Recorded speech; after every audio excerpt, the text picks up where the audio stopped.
welcome, welcome. I'd do 3 welcomes, but then I'd sound a bit like that guy on HBO.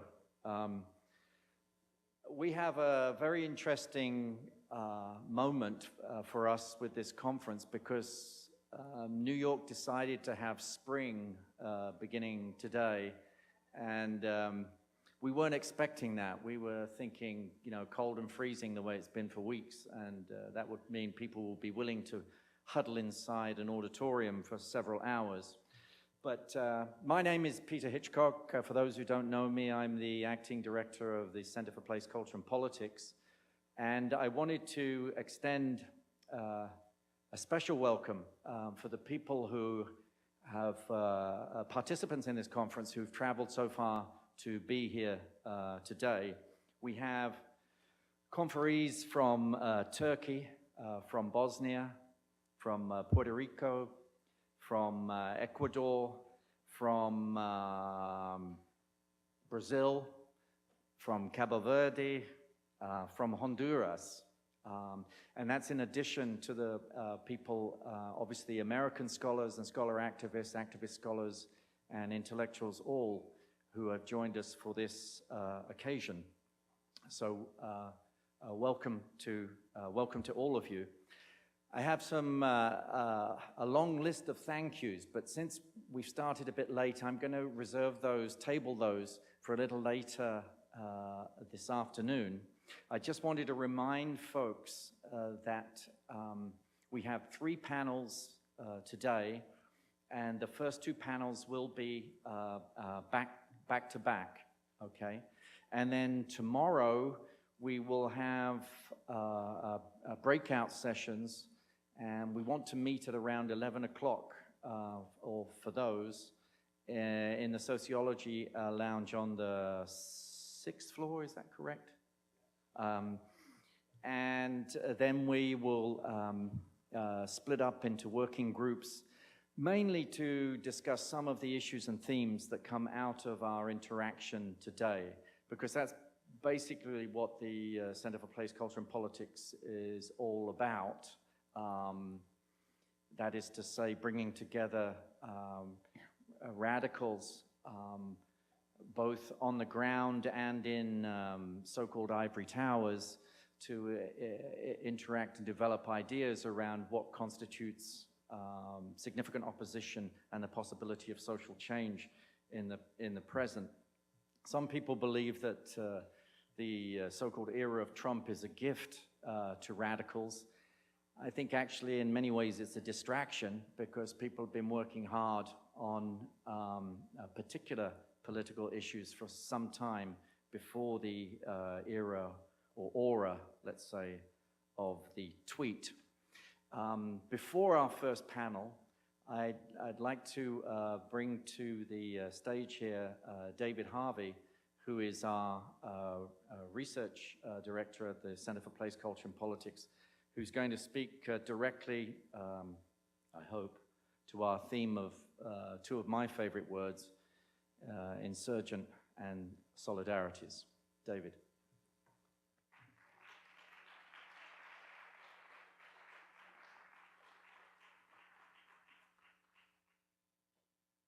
Yeah, I just want to welcome all of you and thank those of you who have come in some cases a very long way to join us at this conference. And it's a great privilege to have you here. You realize, of course, that you're right in the belly of the beast, which you can see outside when you look around you. And I always take it that our task at conferences of this kind is to try to give the beast bellyache. And I hope that we can do some of that. I think that the Center for Place, Culture, and Politics has been around now for about 19 years. I think it was founded in 1999. And the idea behind it all along was to try to bring together academics and to have some link with what is going on in the world, with local movements in New York City, movements in the United States, and movements around the world.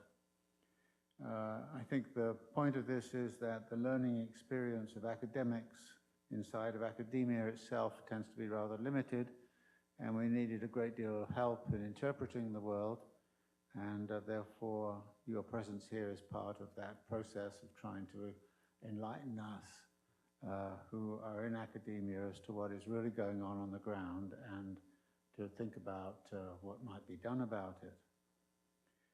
The theme of Insurgent Solidarities is, I think, an intriguing one. I'm in a slightly strange position, since that I have a sort of academic position of some standing. And one of the consequences of that is, over the past 2 or 3 years in particular, hardly a week goes by without me receiving some request to sign some plea about trying to get somebody out of jail here, or trying to support some movement here. This morning I received a barrage of requests to try to mobilize, to try to get Lula out of jail in Brazil. And I think somebody was saying beforehand that maybe if you all sent postcards to Lula, and I was thinking how he would take it if the postcards were of the Empire State Building. I'm not so sure it's appropriate, but on the other hand, he might have a sense of humor about it and enjoy the possibilities. But I've had requests from Indonesia, I've had requests from Palestine, I've had requests from Turkey, I've had requests from pretty much all countries around the world for some sort of statement of solidarity. To be honest, it's not that I've got sort of tired of writing those kind of comments or responding to them, but it did seem to me that if the only thing we can do is sort of try to get people out of jail, rather than think about what it is we might want people to do when they get out of jail, then maybe this was a too limited a form of political action. And to some degree, the formation of this conference is around the idea of trying to think about what it is we might all have in common, what kind of politics might bring us all closer together, what kinds of collaborations might be possible to overcome what seems to me a very fragmented situation on the left in general, and a fragmented situation which is being attacked by a rather solidarity-conscious bourgeoisie that has, as it were, in its mind, a very simple set of positions. One of the things I'm frequently asked about, for example, is to what degree is neoliberalism dead? But if you look behind all of the noise and silliness that's going on in the Trump administration, what you will see is the Trump administration, both nationally and internationally, has been vigorously pursuing a neoliberal agenda. A neoliberal agenda that is anti-environmental regulation, anti-regulation of finance, opening up the world in certain kinds of ways. And so there's a kind of a fairly solidarious group which is mining the world and dispossessing the world at a very rapid rate. And I think that we should bear that in mind as we start to think about the particularities of our individual circumstances. So I hope that together in these 2 days we can actually formulate some thoughts and some ideas that we might write up together, and think through the sorts of statements we might want to join together in a positive light of the kind of programs we might want to see pursued both locally and internationally. So with that, I would like to again welcome you very much and thank you all for coming, and thank you in advance for what I'm sure will be very significant and very powerful contributions to our thinking over these 2 days. And with that, I will pass it over and set the first panel to begin upon the process. Thank you very much.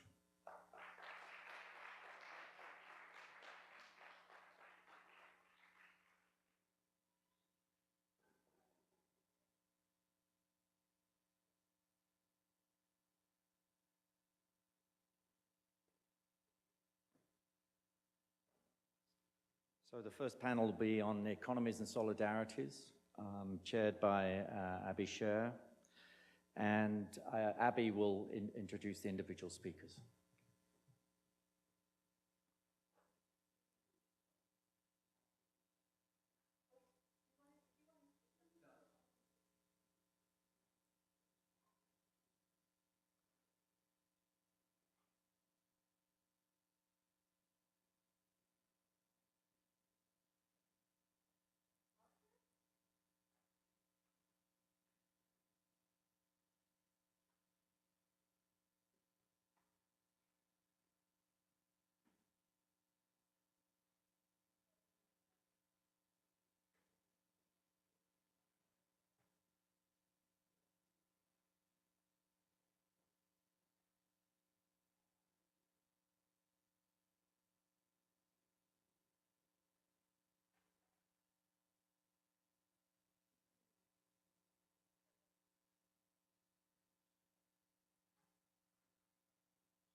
Partners?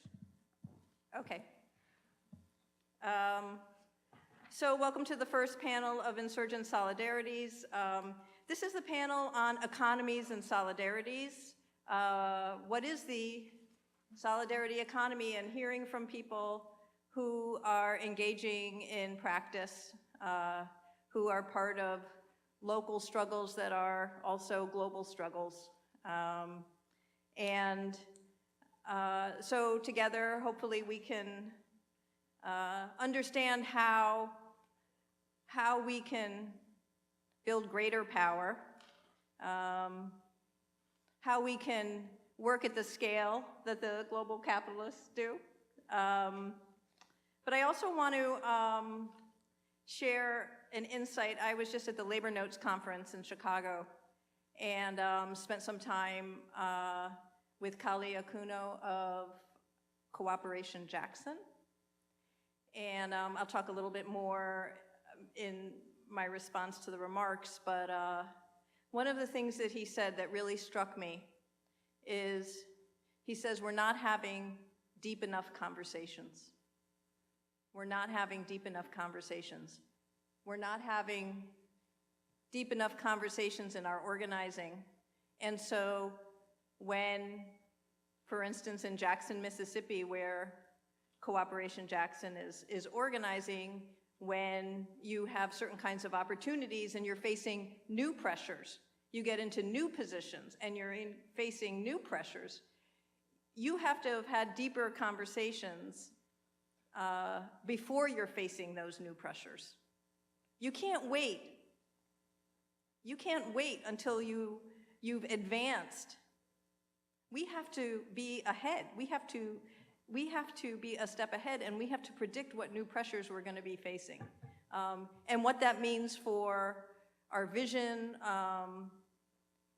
and our capacity to stay in solidarity with the people who we have been comrades with. And if we don't have those deeper conversations, we can be blindsided. And so I truly appreciate this gathering.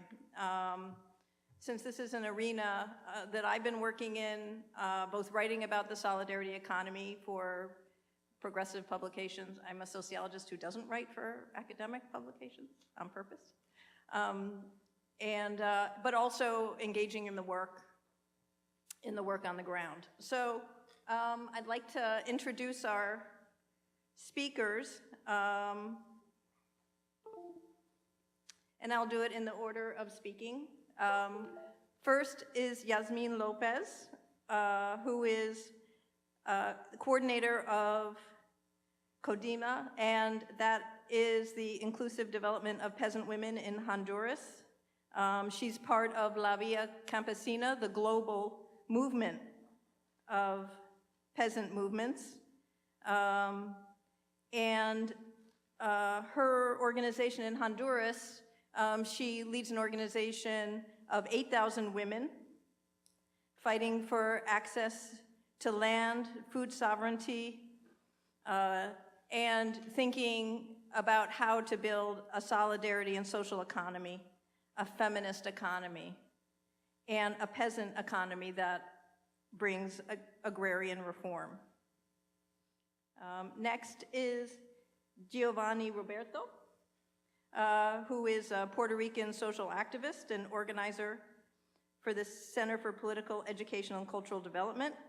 He's a former student leader during the 2010 to 2011 mobilizations and strikes. His organization's Community Kitchen program has been a pioneer in resisting the austerity since 2013. And since Hurricane Maria, they've organized mutual aid centers to distribute food and help the population in need. And these mutual aid centers are now working to be permanent popular spaces. So Giovanni will be second. Third, I thought Mark was coming. Mark Winston Griffith, who is founding executive director of the Brooklyn Movement Center, which seeks to build power in central Brooklyn. I first met Mark in the 90s when he was organizing a community credit union, which I wrote about at that time. Over the decades, he's run policy, community organizing, and community development organizations, and has served as a journalist. He's teaching a graduate course in community organizing at the Murphy Institute, which is the CUNY Labor Center, and serves on the board or in the leadership bodies of the Central Brooklyn Food Co-op, the Brooklyn Cooperative Federal Credit Union, the National Black and Food Justice Alliance, and the Cooperative Economics Alliance of New York City, Free Speech TV, and Communities United for Police Reform. So let's open with Yasmin. I think we have a little more time, so we don't have to be as, I think we can be a little looser. Thanks.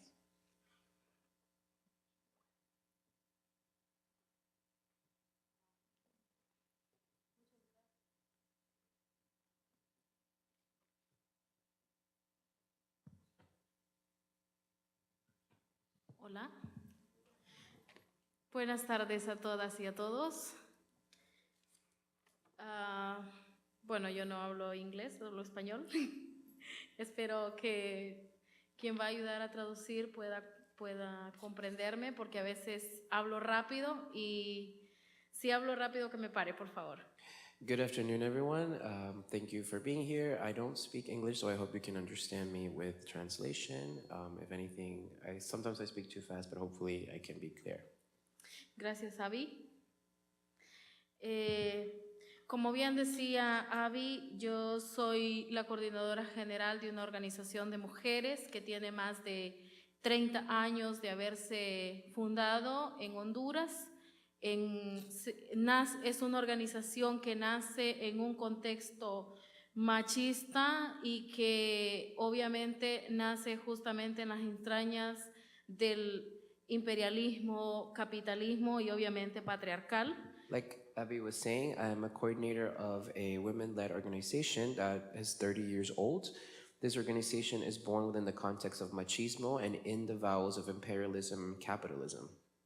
Y es justamente en 1980 que esta organización se comienza a encontrar, y como nosotras decimos, cuando las mujeres nos encontramos, algo importante pasa, y eso significa que hacemos cambios.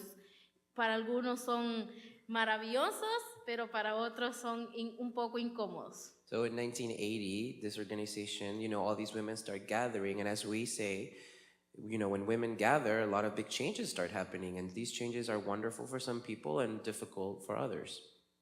Entonces, es una organización que lucha por, en principio, se enmarca en los derechos humanos y principalmente en los derechos de las mujeres campesinas, aquellas mujeres que son olvidadas históricamente por muchos espacios de toma de decisiones del país, por ejemplo, el Estado. And this organization is based on the fight for human rights, specifically women's rights, farm worker women's rights, women who are forgotten, especially in spaces where decision makers live and make decisions for the state. Entonces, como es una organización bastante adulta, y yo pues no estoy tan joven ni tan adulta, pero nací dentro de la organización y me crecí en un asentamiento campesino donde las mujeres, los niños, los jóvenes y los adultos, los ancianos, luchábamos por la reivindicación del derecho al acceso a la tierra. And since the organization has been around for so long, and I'm pretty young, and I was born within the organization, I was born in the context of farm workers, young, old, teenagers, parents, mothers that grew up with the desire to fight for the reidentification of access to land. Y en ese sentido, para nosotras, desde el inicio que nace esta gran organización, esta gran familia de mujeres, pues es la construcción misma de la solidaridad en torno a que la organización nace con programas fundamentales como es alfabetización y salud. And in that sense, we are with the mission to build this solidarity, to build this power, with some of it being concentrated in the idea of creating literacy and access to education. Y obviamente con pilares importantes, y uno de ellos es la organización como tal, que nosotras, nuestro trabajo lo enfocamos en los territorios o en las comunidades con grupos de base, y en ese sentido tenemos más de 400 grupos de mujeres organizados a nivel nacional. And in that sense, one of the pillars of our organization is leading organizing efforts that are focused on territories and communities, and in that sense, we've built around 400 groups of organized women who are in this fight.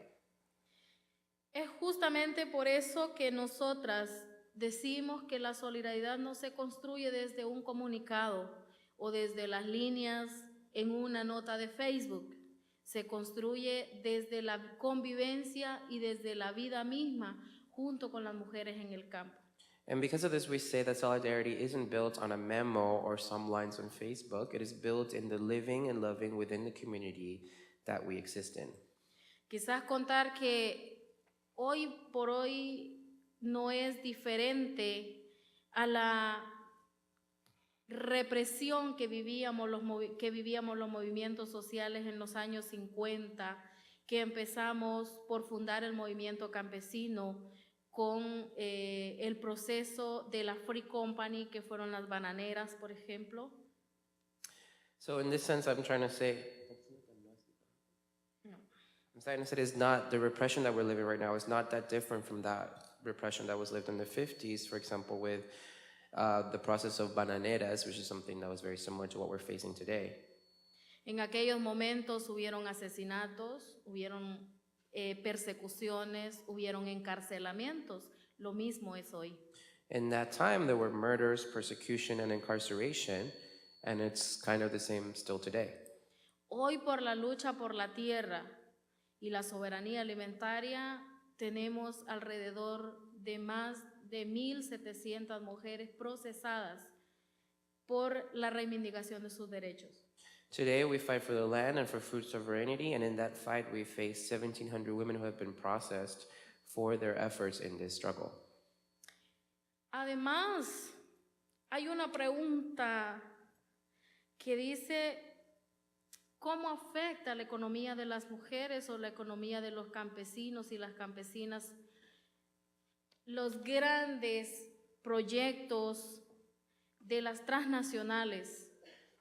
Pues obviamente nos afecta directamente porque cada vez el acaparamiento de la tierra, de los recursos naturales y el control de la vida misma de las mujeres porque cuando hablamos de tierra y territorio, hablamos de los cuerpos de las mujeres también. So also there's this big question that asks is how does the economy of women is affected by the big projects of these transnational companies? And it's in this topic of the ownership of land and the control of land. When we talk about these things, we are also talking about the control of women and women's bodies. Además, ahora por esta misma lucha es que tenemos entre mujeres, hombres, jóvenes y niños más de 5,000 campesinos y campesinas procesadas, 10 mujeres lideresas del movimiento, y que muchos de ustedes deben de recordar a Berta Cáceres y Margarita Murillo, que son como las dos figuras más públicas y más vistas, pero son 10 compañeras lideresas asesinadas por la reivindicación de la vida. And in this same fight, when we count leaders that are women, children, and men who are farm workers, we also have 10 women leaders of this movement. And I know that you all can remember Berta Cáceres and Margarita Murillo, which are some of the more visible leaders, but there are 10 women leaders who have been processed.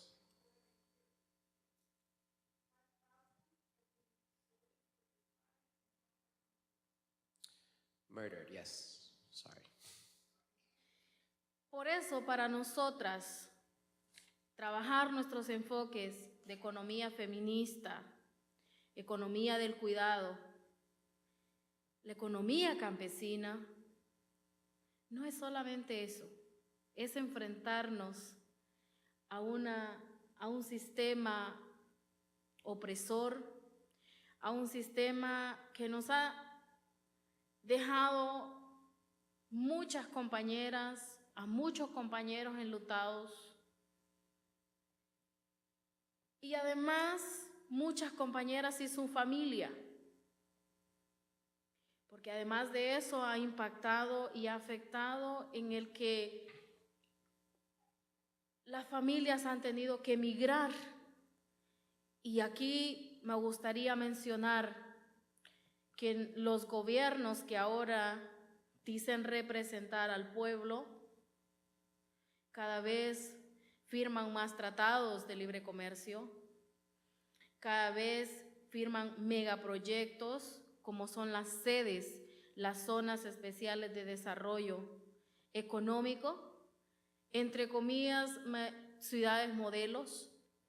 And for us, we focus on this feminist economy, this economy of care. But it's not only that, it's also facing an oppressive system that has left us abandoned, an imperialist system where families have also been forced to migrate and separate.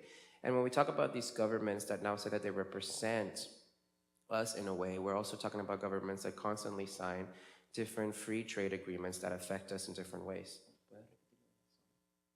Zonas especiales de desarrollo económico, ciudades modelos. Okay. So there's like also treaties around the special zones of development, which are called model cities. Y eso significa desplazar a las familias, y en este caso familias garífonas o negras que viven en nuestro país. And this means displacement, and specifically displacement for indigenous Garifuna families and black families that live in our country. Y no digamos la cantidad de ríos que están concesionados para proyectos extractivos, mineras a cielo abierto, para empresas de electricidad. Es cuando los movimientos nos encontramos para discutir estas temáticas, y más si nos vamos a la calle para exigir en las movilizaciones, eso también es penalizado ahora.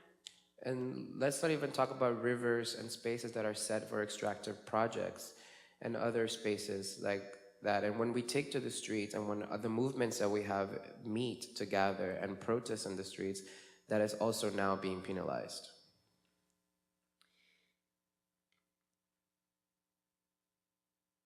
Una de las preguntas importantes que nos hacía es cómo podría contribuir ustedes, o cómo podemos contribuir nosotros también a la solidaridad. Nosotros decimos más que una solidaridad, que son importantes divulgarlas, es la construcción misma. And one of the questions that was asked is, how can we contribute to a larger solidarity? And I want to talk about solidarities, because we think about, and that makes me think about building itself.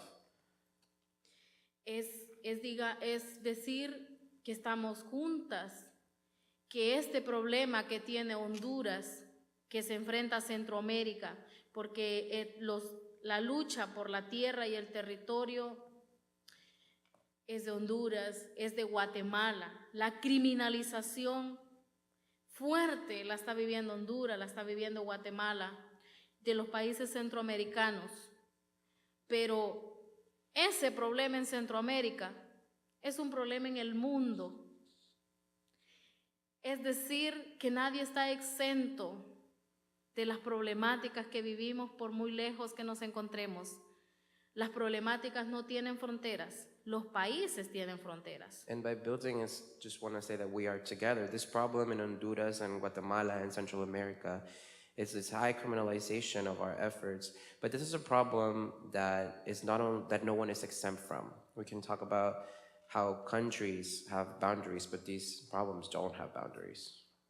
Y todo este trabajo que nosotras y nosotros hacemos, lo hacemos de manera militante y lo hacemos con mucho orgullo, con mucha valentía y con mucha fuerza, porque la vida hay que defenderla, la vida no la va a defender nadie sino nosotros y nosotras.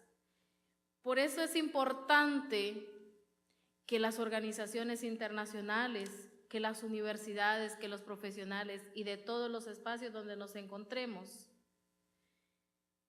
pongamos un granito de arena por la solidaridad de nuestra gente, que además contribuye a las soberanías alimentarias, a la soberanía misma de los países. And this work is militant. We do it with pride, with bravery and strength. If we're not going to defend life, no one is going to defend it for us. And this is why it's important that in the spaces where we meet, international organizations, universities, everyone put a little bit of an effort, a little bit of a grain of sand so that we can fight for the sovereignty of food and the efforts that we are involved in. Y en este sentido decir que hay organizaciones aliadas, estratégicas que han apoyado nuestras luchas y que nos han dado no solamente su apoyo económico para que nosotras podamos colocar nuestra agenda política en la mesa y a la opinión pública, sino también la solidaridad que han mantenido siempre para aquellos y aquellas compañeras que han estado en altos niveles de peligro de su vida. And this is to talk about allies and the economic support that these allies have also been giving us so that we are able to put our political agenda on the table and in the minds of public opinion. And this also supports the work and the efforts of allies and people in our movement that have been in highly dangerous positions. Y, por ejemplo, aquí hay compañeras representantes de Grassroots que han sido como la organización aquí en Estados Unidos que nos ha apoyado económicamente para construir juntos y juntas este movimiento y colocar la agenda política de las mujeres. Gracias. And here we have representatives of Grassroots, what's the name? Grassroots International, who have been able to help us build in this movement so that we can have our political agenda be more visible and powerful. Decir que en el país somos un buen número de organizaciones y somos 3 plataformas y esas 3 plataformas cada una representa más de 28 organizaciones y nos hemos encontrado para construir una agenda legislativa y en ella hemos presentado una propuesta de crédito solidario para las mujeres del campo en Honduras, al estado de Honduras. Hemos logrado la aprobación del marco legal. And these 3 platforms represent 21 organizations, and we have been able to build a legislative agenda. And within that agenda, we have presented a proposal that might pass a solidarity credit for farm worker women in Honduras. Y el día miércoles 18 de abril, en honor al Día Internacional de la Lucha Campesina, vamos a presentar la Ley de Reforma Agraria con Equidad de Género para la Soberanía Alimentaria y el Desarrollo Rural en Honduras. And on April 18th, on Wednesday, which is the International Day of Farm Workers' Rights, we are going to present La Ley de Reforma Agraria con Equidad de Género para la Soberanía Alimentaria y el Desarrollo Rural. the agricultural law reform for the sovereignty of gender equality in farm workers' rights. Creo que tenemos mucho que contar, pero como siempre el tiempo es corto y podemos seguir conversando. Muchas gracias. I think we have a lot to talk about, but as always, time is running short, but thank you very much.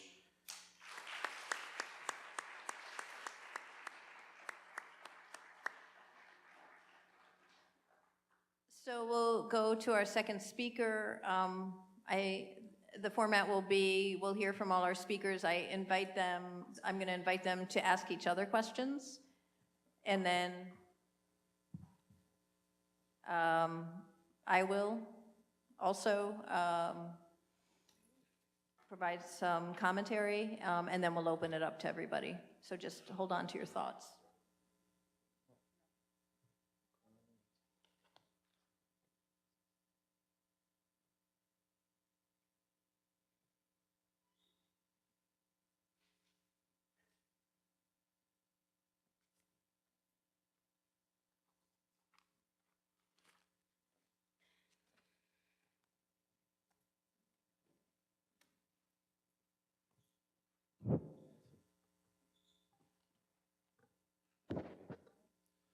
Well, thank you for inviting me to this conference. I'm going to be talking about the situation in Puerto Rico, not only after the hurricane, but in general, what have been happening in Puerto Rico for the last years. The first thing I want to approach is a statement of what we see as the tendencies that are in motion in Puerto Rico right now, and that I guess it's the same thing in all around the world, but it's important to mention it because after the hurricane, that's one of our main points, these tendencies have been accelerating, and the government is using the hurricane to accelerate the process of reshaping Puerto Rico for the rich people. So I'm talking from a standing point of some kind of desperation now, because our board, our government, they are implementing the worst laws and attack against the working class people in Puerto Rico ever. So, am I using it here? Okay, it's okay. So, I like to think the time that we're living in Puerto Rico now as a time of crisis, but not only as a crisis, as a time of big crisis and chaos in some way. And after the hurricane, it was clear that the everyday aspect of the crisis that we were living before the hurricane, it just turned out to be worse.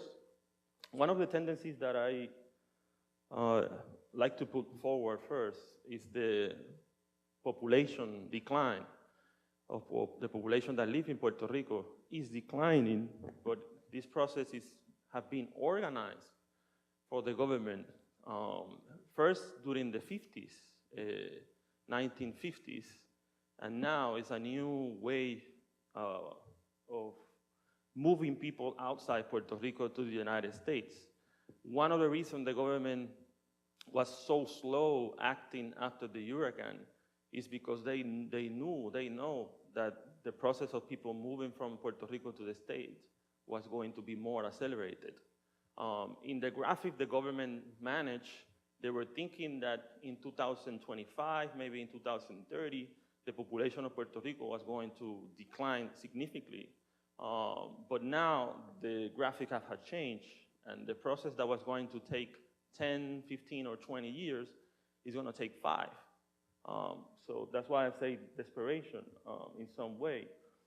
But also because our crisis is not something that is only related with the hurricane or only related with modern times. We have said before and other times that Puerto Rico lives in a constant crisis. Naomi Klein went to Puerto Rico like 2 months ago, and part of her analysis says that her doctrine shock does not apply to Puerto Rico as applied to other countries because Puerto Rico has faced an over and over shock doctrine crisis. So we have to think Puerto Rico in a different scope. And she started to use a term of doctrine of trauma, which is different because how you cure trauma, how you help people with trauma to deal with poverty and other stuff.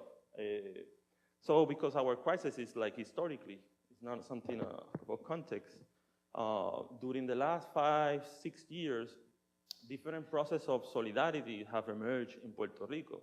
And not only solidarity in the terms of people helping each other, but solidarity in the way of new projects, new institutions that have been built.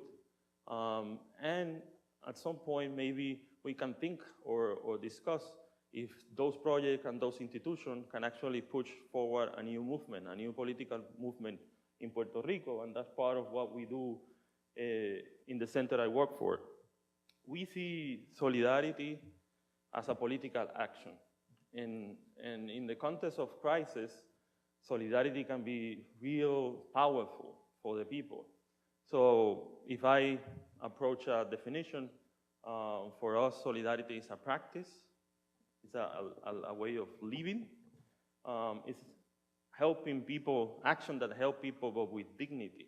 It's not charity in the sense that we help people in need and that's it, but we help people with dignity, and we try to treat people with dignity, which is different. For us, it's a mean of resisting the worst parts of capitalism. We have to be, the worst parts have to be with individuality and to think only about yourself or the people around you, and to actually implement programs like the program I work for of food, distribution food. Doing that is a mean of resisting capitalism, and we try to make it look like that. It's not that we are giving food to people and not talking about capitalism, or we discuss the issues of the system at the same time, right? For in the case of Puerto Rico, I think what we do of action, solidarity, political action of solidarity, I think they can help people to gain confidence.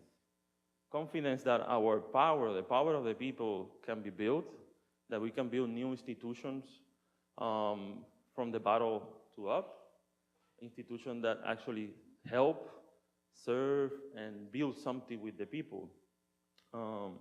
So I'm one of the organizers of the community kitchen program called in Spanish Comedores Sociales de Puerto Rico. We started the program in 2013, and for my surprise, it was a program that had a great impact, quick impact, which made me rethink the program in a better way. And our program, basically what we do, let me change this. What we do is that we give food to people, but it's not free food in the sense that charity do. We try to ask people to do something in order to receive the food. We ask people to donate time to the program, to work for the food. We say that half an hour is enough for a plate of food. So we try to engage people to work with us. People can donate materials that we use. It could be anything you can imagine. It can be a napkin, or it can be a bottle of sauce. Or people can give money if they have, or whatever they have, amount of money. So the first thing that we do with the community kitchen program is that we try to eliminate the power of money, because money is not the only way that make us relate to. We evaluate, we gave the same food no matter how money you gave. You can give 20 or you can give nothing and you're gonna have the same plate. And sometimes this is a discussion in our tables because some people are accustomed to pay more to receive more food.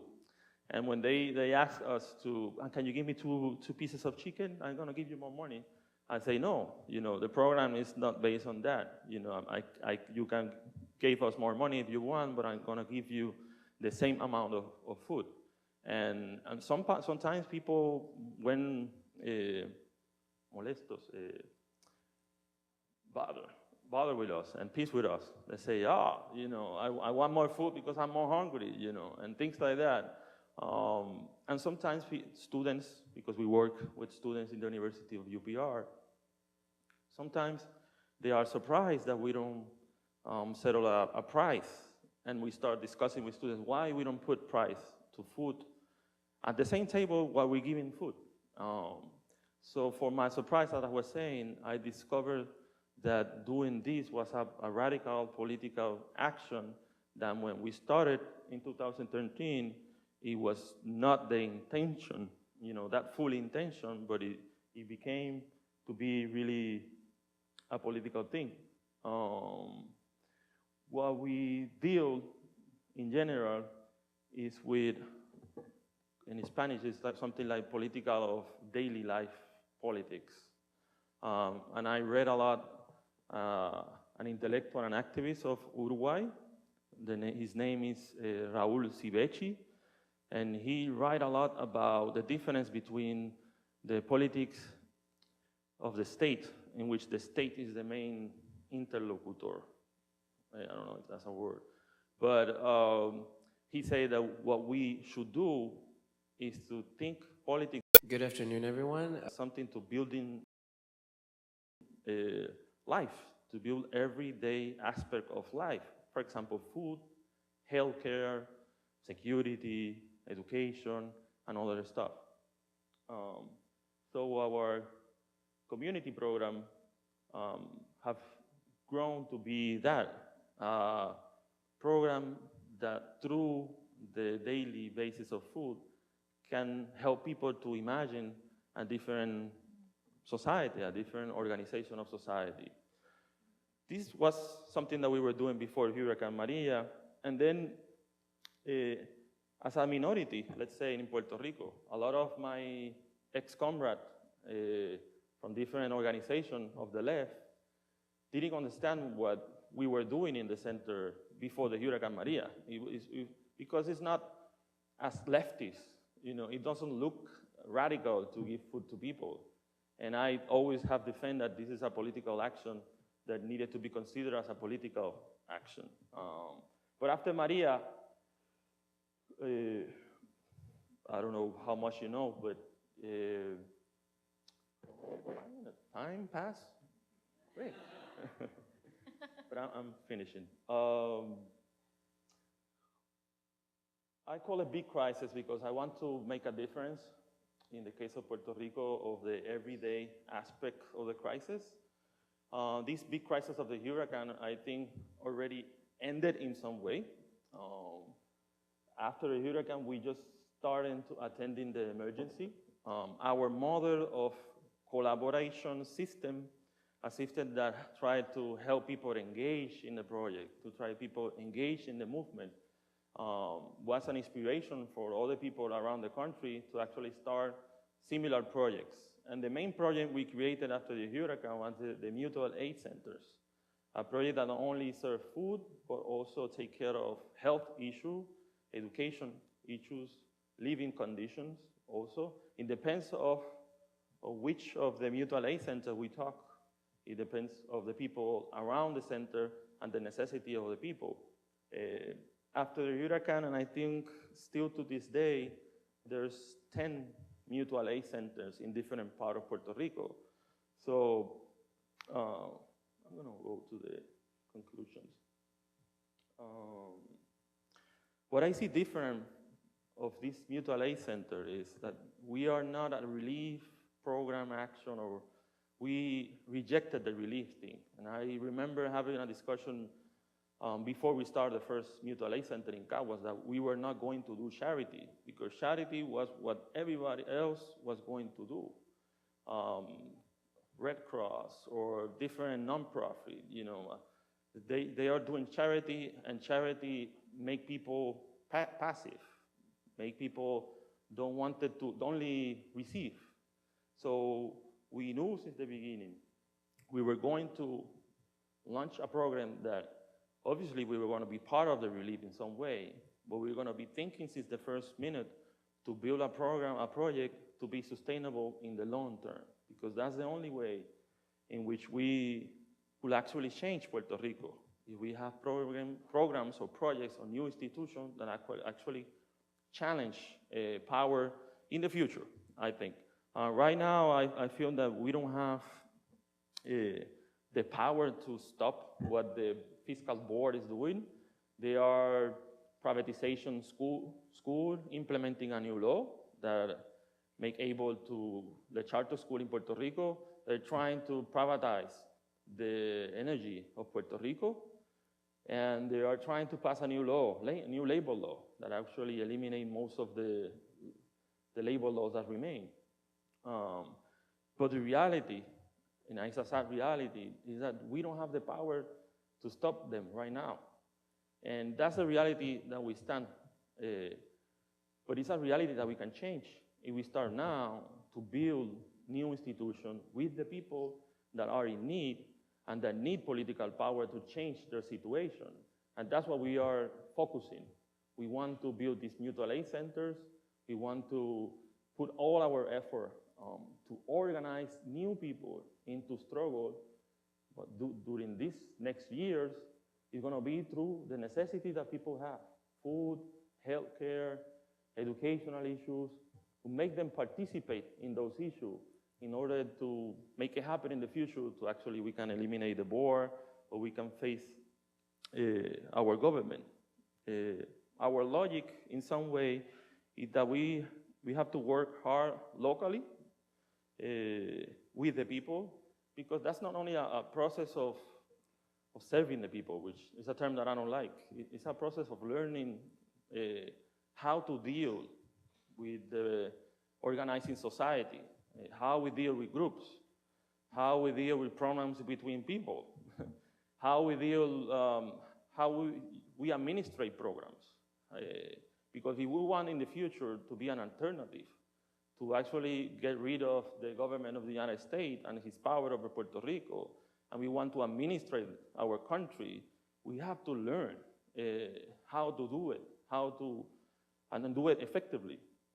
And learn is a process that activism, I think in my activism, we have stopped in some way. And now I feel that I'm learning again how to be with people and to organize with people and to actually make something happen in the future. And as we did after the hurricane, we had a small program before the hurricane, and now we are dealing with 3 centers. I think we should use future crises. We are going to use future chaos or situation like this to expand our program, to expand our capability, and to make the projects more stronger. And if we are right in this perspective, I hope like in the next 10 years or 20 years, we can be an alternative for the people to actually control our country. Thank you.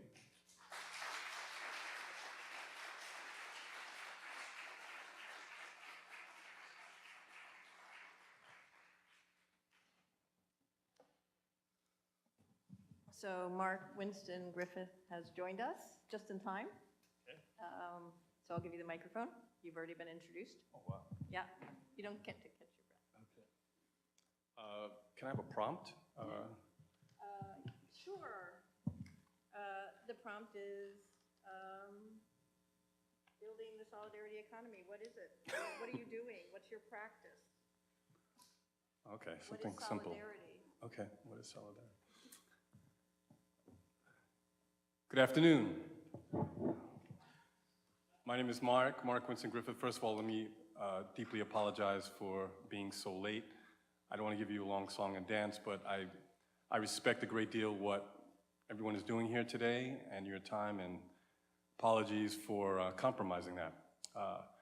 But just as a way of introduction, I guess first and foremost, I'm the executive director of an organization in Brooklyn called the Brooklyn Movement Center, which is a community organizing, direct action organization that is building power for mostly Black folks living in central Brooklyn, that is Bedford-Stuyvesant, Crown Heights, and the surrounding area. But beyond that, I am at the sort of crosshairs of a lot of different efforts to build a cooperative and solidarity movement in Brooklyn, in New York, and across the country. A movement that is, one, very, very expansive, racially speaking, culturally speaking, and place-based speaking, but also a part of a movement among Black folks, both locally and nationally, to really elevate the conversation around alternatives to capitalism and alternative formations that we oftentimes we think of as being cooperative, and formations that are in our bloodstream, in our DNA, things that we've been practicing for centuries. But for those of us in the United States and in New York that are so heavily weighed upon by capitalism and capitalistic structures and very commercialized way of thinking and acting, in many ways we're going very much against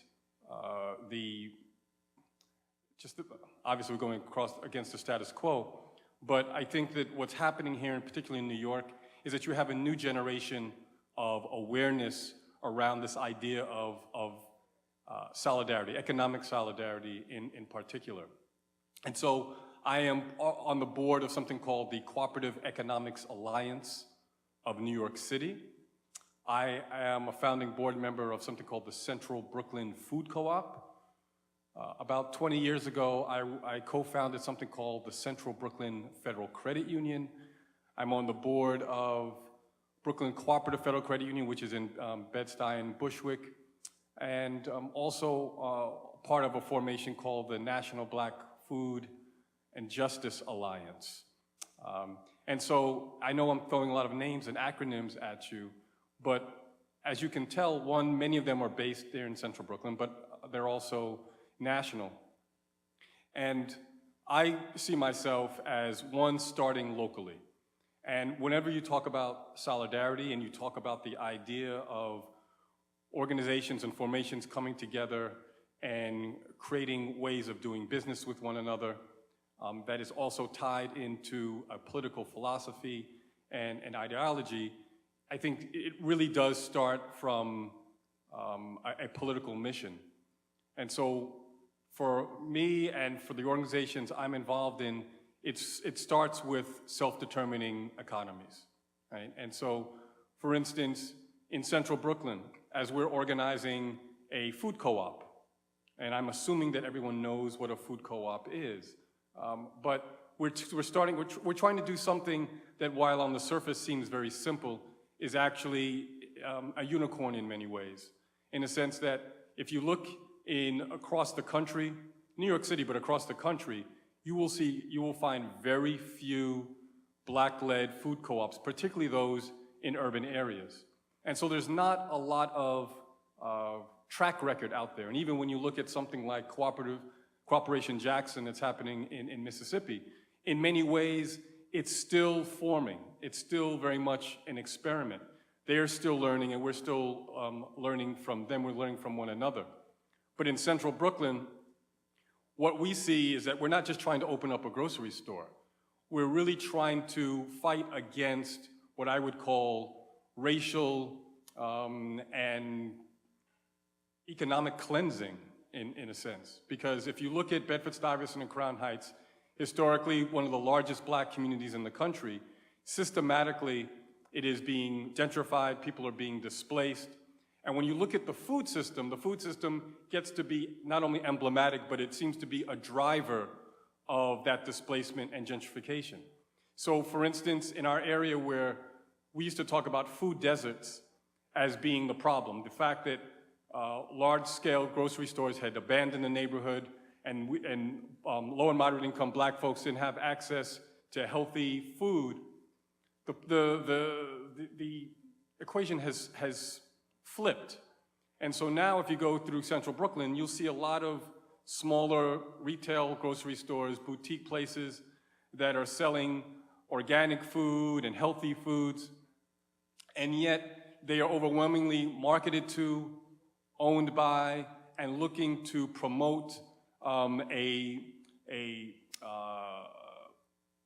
neighborhood constituency, if you will, that is not the long-standing occupants of central Brooklyn. And so the idea of a food co-op is not just this cute sort of grocery store we're trying to put together. It's actually an act of survival. It's a way of building, rebuilding a food system that actually is occupied and led by, and that serves and is marketed to and is culturally in tune with low and moderate income, long-term residents, black folks in central Brooklyn. And it has to be black-led as well, not black adjacent, not black friendly, not diverse, but black-led. And so that's what's happening locally, and I'm also part of a national movement of organizations that are doing land reclamation and food work, again, in an area where black folks have seen their equity stake in this nation, have seen their wealth really degraded through having land stolen from them and through little access to farming and local produce. So in many ways, I'm part of trying to go against that. I'm also, again, part of Scenic, which is a multiracial effort here in New York City that's actually trying to rebuild, jumpstart a solidarity economy, looking at credit unions, food co-ops, mutual housing associations, community gardens, community land trusts, all sorts of cooperative sectors that in many ways are not only not communicating amongst themselves, but are not communicating with one another. And so we're trying to learn from one another to actually do business with one another and also promote the creation of an office of some kind of office of community development, cooperative development here in New York City. So I'm going to, start my descent right now in terms of my conversation. I mean, what I would just like to say, and we can get into this later, is that it's very easy to use the term solidarity and solidarity economies, but I think anywhere where you see them forming, particularly in the United States, particularly among black people, you will find that it's doing really, really difficult work. And none of us have figured out how to do it. And when you talk about models, it's very difficult to do so because every different location has a different set of conditions, and every group of leaders comes into it with a different mission and way of doing business. I look forward to, again, expanding this conversation around solidarity, but for us here in central Brooklyn and throughout this country, it's really it's an effort to survive. Thank you.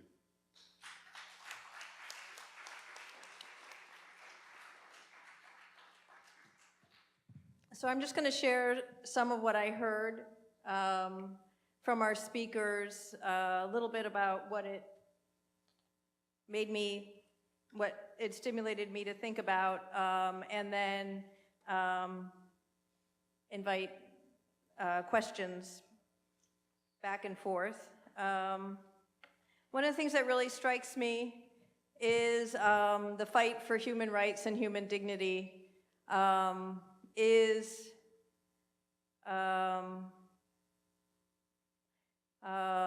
for many places is a fight for control of land. And this is a very old fight, as the first two speakers said. and the struggles around opposing the weight of capitalism and its reach in their homes meant that they had to create new solidarities. And Yasmin's story about the women finding one another, the peasant women in Honduras finding one another and learning together that part of that fight in Honduras, as in other countries, is also a struggle for literacy, for the creation of thinking and reading texts and enlarging your community through the written word and building that power. And that act, of course, is an act of solidarity with who it is that you're encountering, not just in your own community, but through the written word. And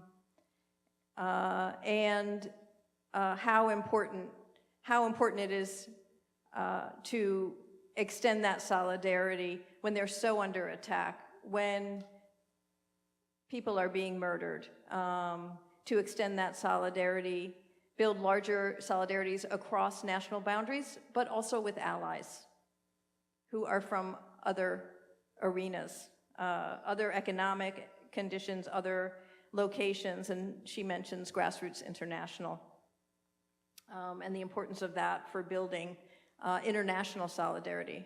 And of course, their support for La Via Campesina. And Giovanni, I was just so struck by the way that he described the creation of solidarity in the very form of their work and the challenge of solidarity as political action and the trap of charity as something that would make people passive, and organizing and enlisting people in the work of dealing with hunger. So they come for food, but they also participate in sharing food.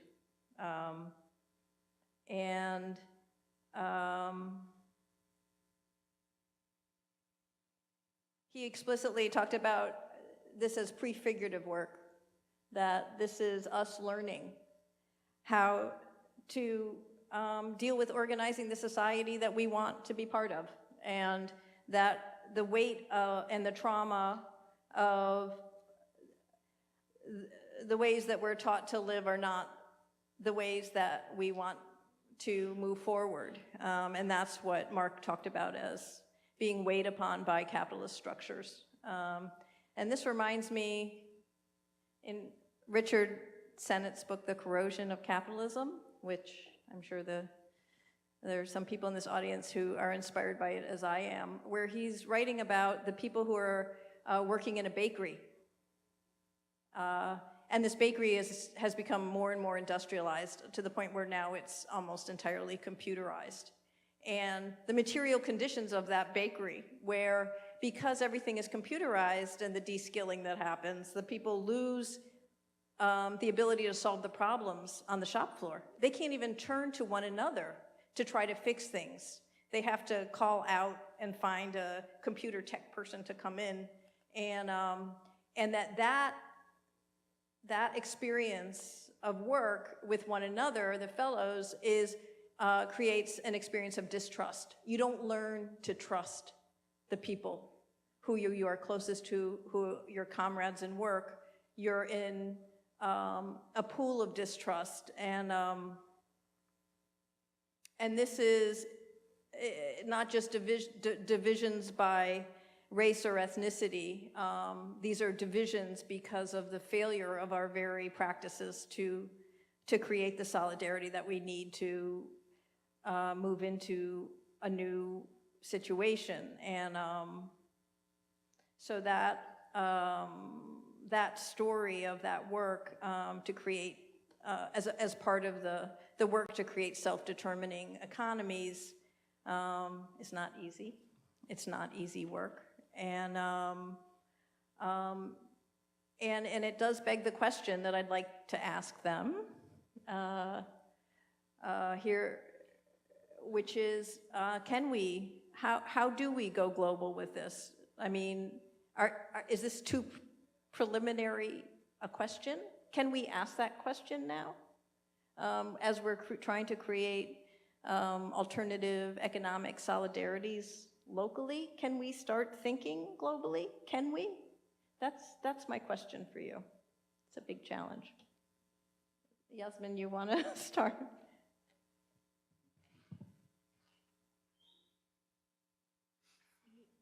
Creo que no capté toda la pregunta.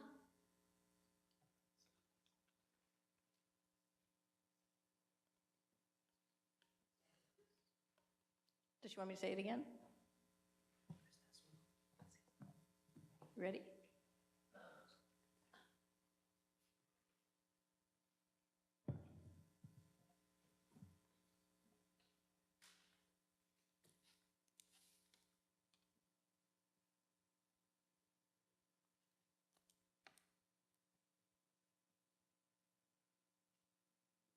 You repeat it? As we're trying to build our solidarities locally and creating new economic approaches, can we envision this becoming global solidarity?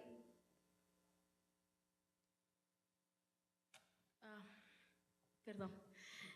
Por supuesto que la construcción de las economías solidarias con una visión de las mujeres para nosotras es importante porque es como desde las bases y desde la mirada de la mujer, porque finalmente cuando hablamos en términos de pobreza son las mujeres realmente las que tienen mayor incidencia. Yes, of course, from when we talk about this development from the vision and from the standpoint of women, from the view of women who are from the base and it's where you're going to see the highest incidence of poverty, for example. Y por ejemplo, nosotras trabajamos todo el componente de iniciativas económicas y no empresarialidad, porque todavía no estamos en un papel de ser empresarias, pero sí de construcción, pero sí de reconocer el papel que juegan las mujeres en el campo y en la vida humana. Es decir, que las mujeres no solamente pensamos en tener dinero en nuestros bolsillos, sino también estamos pensando en la garantía de los alimentos sanos, saludables en nuestras mesas para nuestra familia. Y por eso es que nosotras creemos mucho en que la economía solidaria la debemos pensar y repensar desde los mercados locales, cómo garantizamos primero la alimentación de nuestras comunidades, de nuestros pueblos, de nuestras ciudades, para que podamos trascender. Entonces, cuando hayamos trascendido con esta maravillosa y con una estrategia de que yo sepa de dónde viene esta botella de agua, y que cuánta gente fue explotada para esta botella de agua. Desde esa conciencia social, desde la construcción política, ideológica y social, es que nosotras creemos que podemos construir solidaridad en la economía campesina, en la economía feminista y en la economía de rostro de mujer, creyendo en el papel que jugamos cada uno y cada una de nosotras en el lugar donde nos encontramos presentes. Ooh, all right. What? No. La profesora te interrumpo. Perdón, perdón. Se me olvidó que te venía a traducir. Ok, la profesora te interrumpo. So, where to begin? Sorry. So, yes, we do concern ourselves with social development. We are not at the point of concerning ourselves with developing business or entrepreneurial pursuits because we do think about how this has to start from a local place, right? We are concerned with having money and being able to have food, but from a local standpoint, based on local markets, local production, local supply, to look at how we can have not just food, but healthy food on our tables for our families. And once that is established, once that is settled, we can look further afield. Looking forward to the day that, you know, we might be able to look at this and say, I know what was involved in making this, where it comes from, how many people were exploited in its production. But in the meantime, it's something that has to happen on a more local level. It has to be based on the campesino viewpoint of it. It has to be based on the feminist view of it, and it has to be based on the local or rural level of it. And we strongly believe in a solidarity economy, but within that context. It has to be thought and rethought in that sense. Once that is set up, we want to be able to transcend to the higher levels, to the broader levels. And this is something that will have to be developed in the realms of, you know, in ideological, political, and social levels, and always to be done from a position of solidarity, a position of, you know, from the campesinos, from the rural standpoint, and from a feminist standpoint.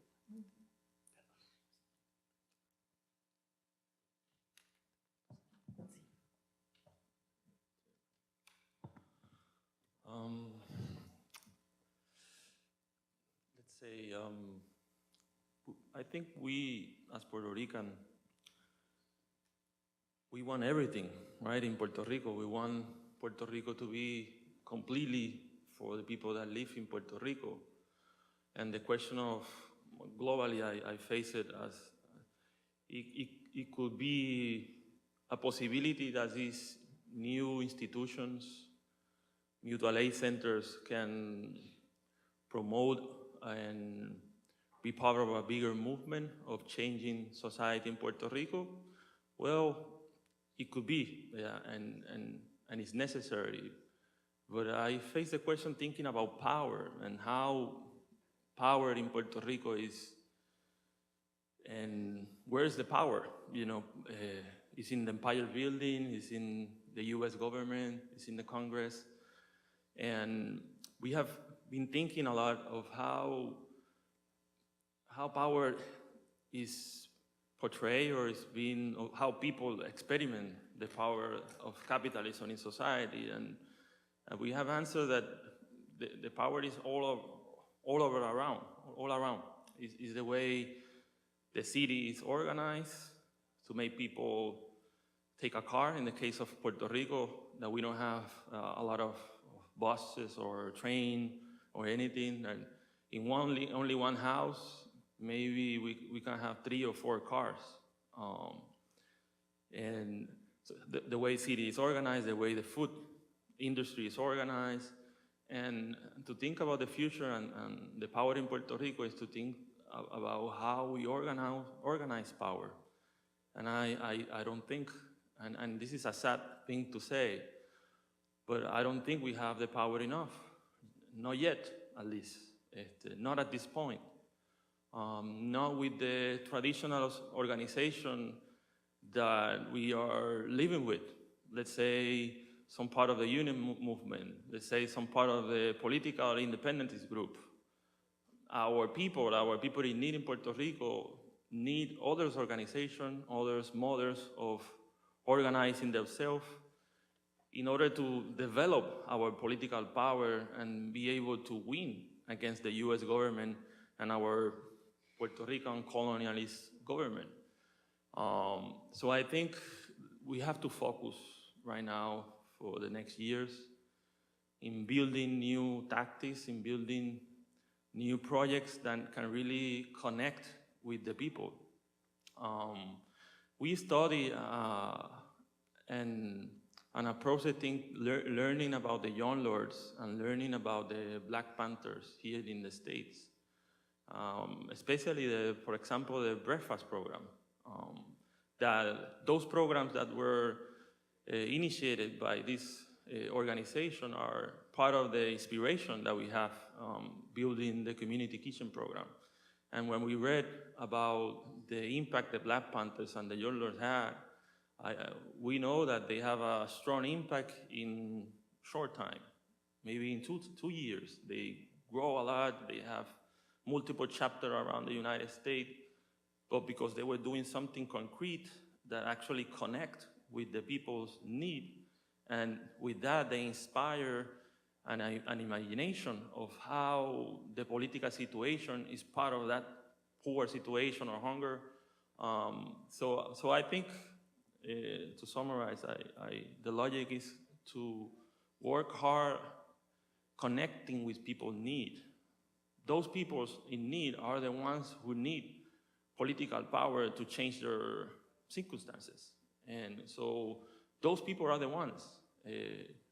And secondly, think using political climate change. Maria gave us an opportunity to actually grow our programs. But now Maria in some way have stopped. So now every mutual aid center in Puerto Rico is discussing how they are going to reorganize their work to actually continue connecting with people's need and organize more people into this new movement. If that happens, I would say, then we can think more bigger, facing maybe, I don't know if the governor in an election, but maybe facing for a Capitol Hill to put someone to be mayor or something like that in the future. I'm not thinking about that in the next 10 years because I think we are weak. Our part of this world, we are weak, and we need to learn to build strongly, but to build thinking for the future in a long-term vision and a long-term perspective.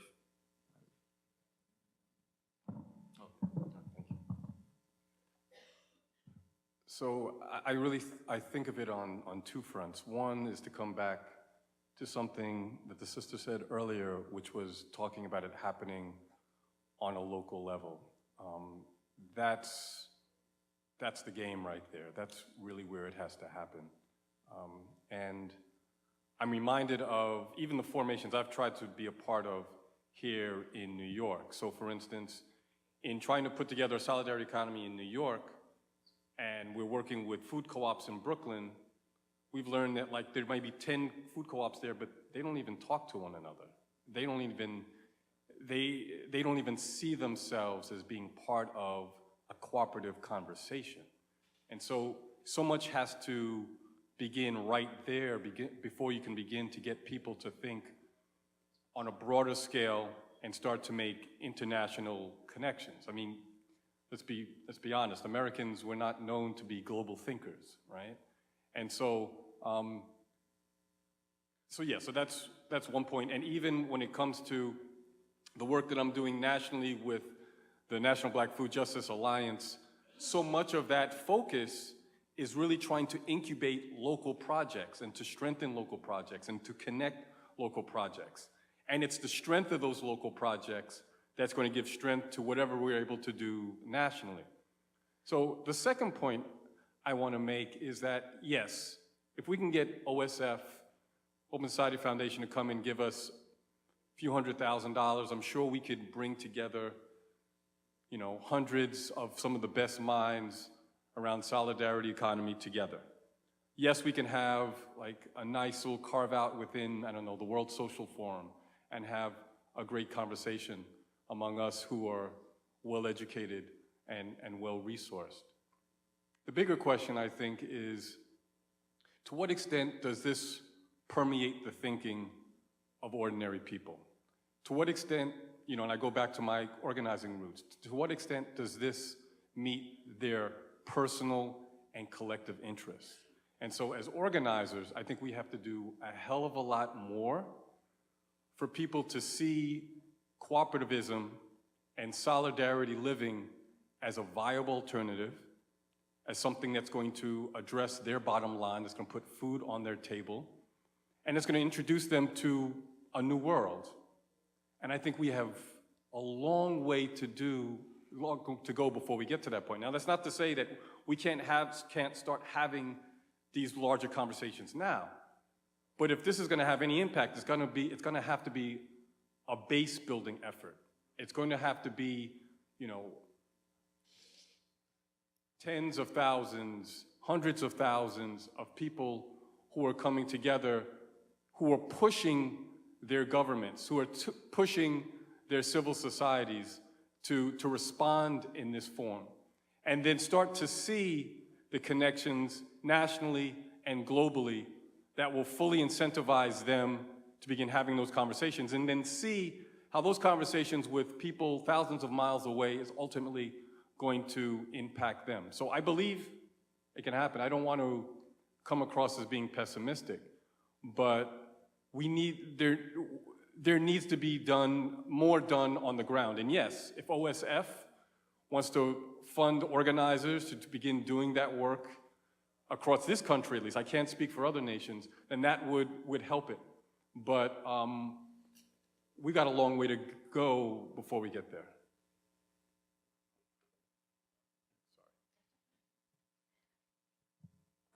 We have 5 minutes.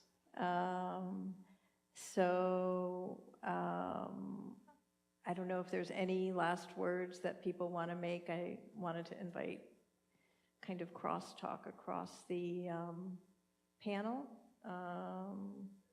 but let's just kind of go down the line, and any kind of final word that you want to make, starting with Yasmin. Me gustaría agregar, incluso en esta pregunta, nosotras hemos estado trabajando por mucho tiempo con procesos de incidencia y tiene que ver con promover políticas públicas que de alguna manera ayuden o comiencen a resolver problemas estructurales. Y uno de ellos es que nosotras hemos promovido un programa nacional de crédito solidario, y en este sentido aportar un poco también al empoderamiento económico, porque creo que cuando aportamos a la solvencia, pues de alguna manera económica, de esa manera también creo que contribuimos a mejorar la vida misma de las familias campesinas, pero también de las mujeres. Entonces yo creo que una alternativa de los estados también sería la promoción de las políticas públicas. I'd like to add something about the same question. We have worked for a long time in advocating for policies that will address economic problems. We've also ourselves started a solidarity credit program where there's something that has led not just to improving the economic situation for many people and in general, but also it has an extra dimension of improving economic empowerment, or providing economic empowerment by increasing people's solvency among our community. We're also improving their lives of campesinas, the life of the people that we work with. Yasmin, can we move down the line? Sí, quizá para cerrar mi participación. Perhaps to just finish one more point. Finalmente decir que agradezco la invitación a este panel. Para nosotras y nosotros que hacemos un trabajo de defensa de derechos humanos, es importante colocar en la agenda internacional la violación de los derechos humanos en nuestro país. Honduras es un país pequeño en Centroamérica, pero es un país con mucha lucha, con mucha reivindicación y con muchas cosas por enseñar y por compartir y aprender, pero además de defender. Muchas gracias.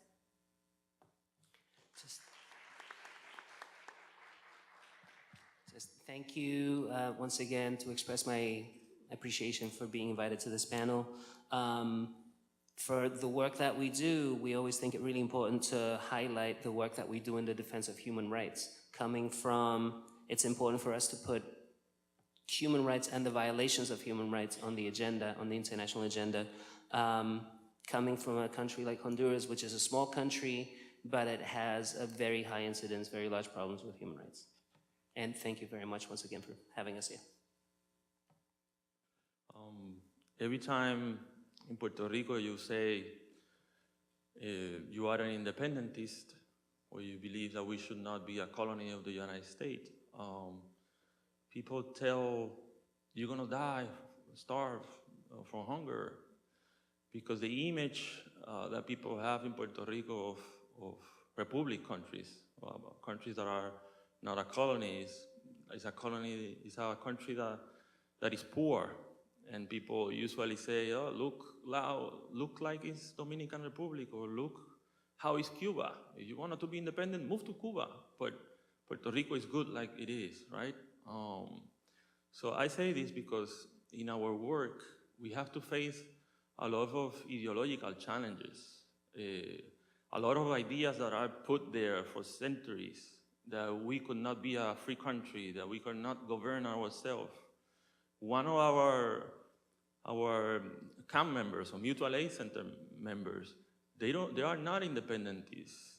Some of them, they even believe that the reason they have energy right now is because of the US government. And so we have a lot of work to do with people. And this process, the long-term vision that I have shared, you have to be with this reality of mental colonization and to take in consideration that the decolonization process is a process, and it's a material process too. It's not only a thing that you say. You need to prove in some way that we can live without the US government, that we can live even better without the US government. So this prefigurative work, in some way, have the intention to prove to our people, to prove to ourselves, but to prove to our people that we can, and it's better if we do it for ourselves. And that's the perspective, to actually build our freedom, our liberation, starting from the people and then thinking about the institution and the state that we need. But we are not clear now. We don't know how, we don't have the state in mind. We have more the people now, and I know if we concentrate in what we do, and we're going to have an opportunity in the future to actually change Puerto Rico to another direction.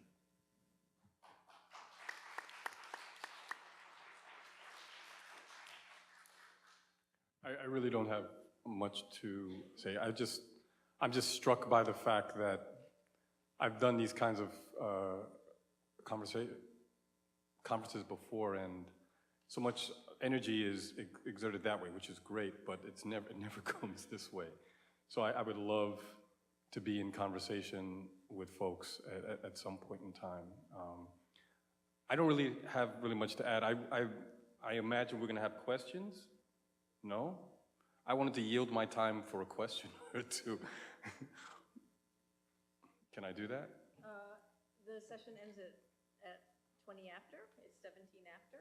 So I'm afraid, how can we handle questions? Okay.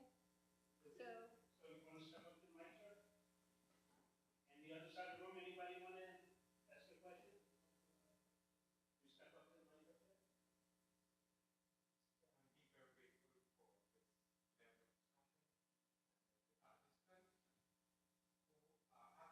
Underground in the struggle, and they are to be congratulated. I would like to ask Giovanni Roberto and also all the other panelists, they can respond to it. In your presentation, you mentioned about the privatization of education, but just in passing.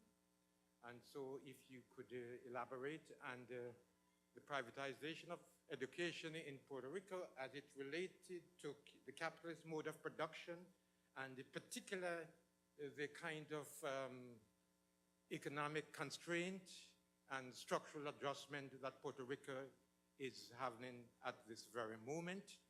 And for the rest of the panel, the same question about education, how educational mobilization is related to the whole transformation of the mind as we feed the body. Thank you. I think we only have time for one answer.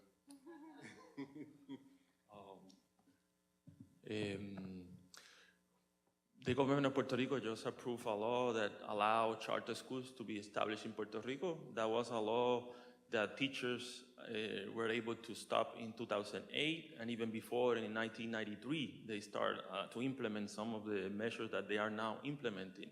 But the teachers are organizing, and they are organizing probably a strike in May in some days. So, and obviously, all of what you say is true. It's related with the crisis of capitalism and how in Puerto Rico they are changing schools. They're closing, for example, this year, 300 schools, mostly elementary schools. If you don't have school to go with your kids, and then you have to move. For me, that's the logic. You have to move to the state in order to guarantee a better condition life for your child and things like that. Hi, my name is Martina. I just wanted to flip the question about how to go global. It made me think about how can we go global keeping local, more like how can the global stay connected to the local rather than thinking how can the local get global. I think about it as like the mutual aid efforts in Southern Europe, how what became global or national totally kind of like used the local struggles and efforts to gain power and then turned their back in a second. And a similar tension happening in Italy, which is where I'm from right now, of really grassroots radical movements realizing that the struggles are so big that you have to go national, kind of. But the whole discourse of when that happens, and I really appreciate the comment about keeping the power in the people, how to make sure that that switch doesn't happen, because we all know that it happens and very easily. Or the comment about things becoming kind of like models that are implemented from the top. So I think it's interesting to think about it as reverse, like how can the global stay local at the same time, kind of.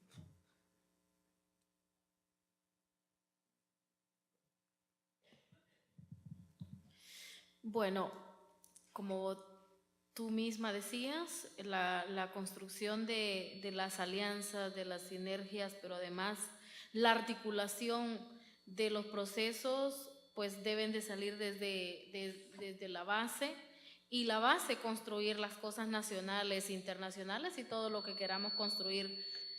Recordemos que la autonomía solidaria, pero la autonomía misma de los pueblos es la que nos da el camino y nos abre la ruta por las cuales nos podemos ir. Nosotros mismos somos un movimiento internacional.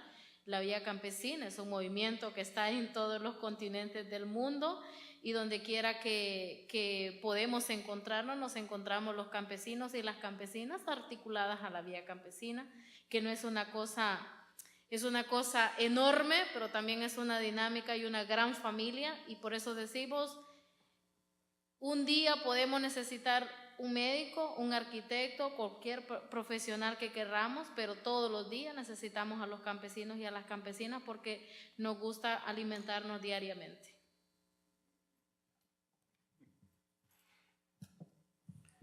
So as you said, it's the challenge of making something bigger, making something global from the base. The processes should come from the base, and then from there, as long as we keep that there, we build up. And right?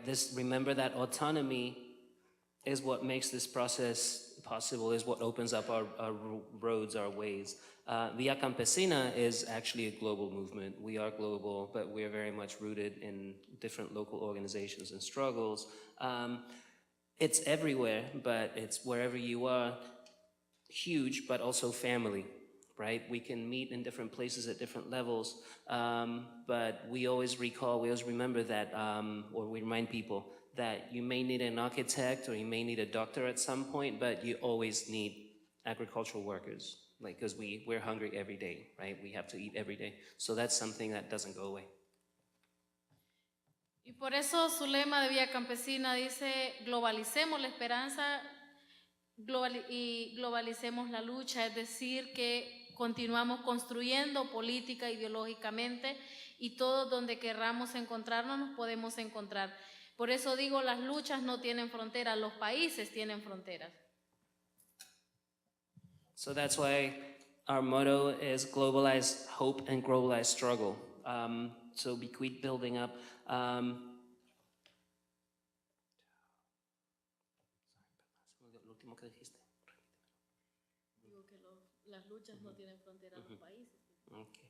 Because the struggles don't have borders. The countries are the ones that have borders.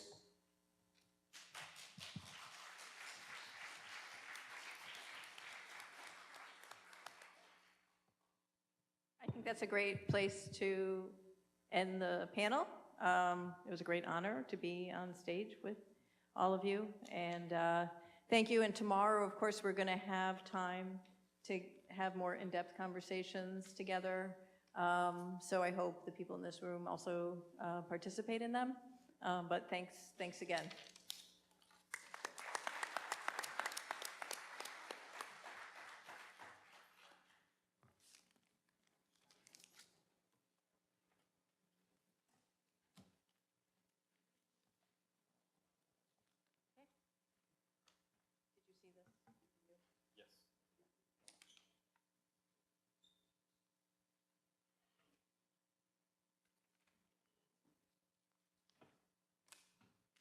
Like to add that, I mean, Abby's right there. That's one of the reasons that we're having the breakout sessions tomorrow, is precisely to continue and deepen the exchanges that we've had so far.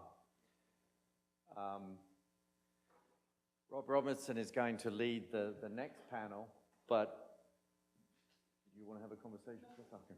And that's on land, water, and territory. And Rob will introduce the members of his panel once they reach the stage. Brain didn't turn on his mic, so welcome back, everybody. My name is Rob Robinson. I think I call myself a friend of the Center for Place, Culture, and Politics here at the Grad Center. I've been blessed to have a close working relationship with the professors and Mary Taylor in particular, the assistant director of the center. So I always thank them for giving me this opportunity. I didn't study here, but I'm allowed to roam these halls and wreak havoc at some, whenever I want, and kind of get the freedom to run around this place. And it's pretty neat, the people I get to work with and get to meet on a regular basis. So in my regular activities, I am a community organizer and an activist, using human rights framing to do the work that I do. I believe that we all have the human right to a home, human right to water, and those are the two big issues that I currently work on. But something I learned a long time ago, and you heard more of organizing here, something I learned in a city like New York City and some of the challenges, and said he doesn't want to be negative, or I think he said something of that nature, but I don't think it's so much negative as being honest. There are challenges here, right? And there are challenges when you try to do the local work on the ground here and connect it to the global problem. But I think they're all connected. Those struggles are all connected. And we have to be intentional about bringing folks together. It was Maloon Kathari, who was the first UN Special Rapporteur on the right to adequate housing, once said to me at a conference at the New School, the struggles you are all facing are global in nature, and the resistance needs to be global in nature. And then he pointed a finger at me and said, you need to organize globally. So it's something that I kind of took to heart. and realize I need to slow down, number one, for the translation. I have that New York way of going about things, but it was something that I took very serious to understand that our struggles go beyond what we're doing in our local communities. They go beyond national, and they are global in nature. So with that, I'd like to introduce our speakers. I'm a little confused. Oh, that's the translator? Okay. I'll start out with, to my far left is somebody I call family, somebody I've had the pleasure of working with in the Global South, and it gives me great honor and pleasure to introduce Alexandra Rosado, who is with the movement of people affected by dams in Brazil. I've worked with this movement since about 2013 and just came back from Brazil in the alternative forum on water, which they had a big hand in organizing. Alexandra is the daughter of a small farmers that were affected by hydropower, and particularly from a dam called Dona Francisca in the south of Brazil. She studied journalism and has since in 2004 is an active member of the movement of people affected by dams in Brazil. We use the acronym MABI, M-A-B. We pronounce it as MABI. You say MABI anywhere in Brazil, everybody knows who you're talking about. So welcome, Alexandra. To Alexandra's right is Francia Marquez. Francia was born in Yolombo, Concejo, Comunitario, and Latamba, an Afro-descendant inter-ethnic and intercultural territory in Colombia that dates back to 1636. It's located in the municipality of Suarez and the department of Cacao. Am I pronouncing that right? Is that correct? Thank you. And closest to me is William Sacha Frison. Did I pronounce that correct, William? Okay. William is a professor of climate change and programmer at the University of Adina Simón, Bolivia, in Quito, Ecuador.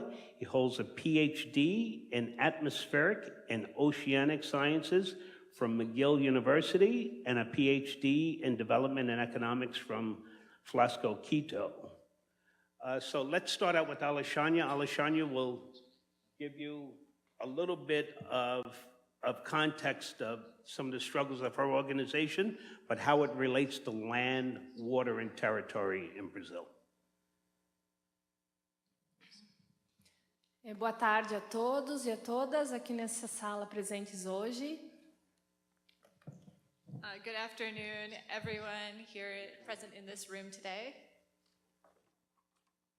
Para nós, do Movimento dos Atingidos por Barragens do Brasil, é uma honra estar aqui na Universidade de CUNY, dividindo um pouco desse debate com vocês.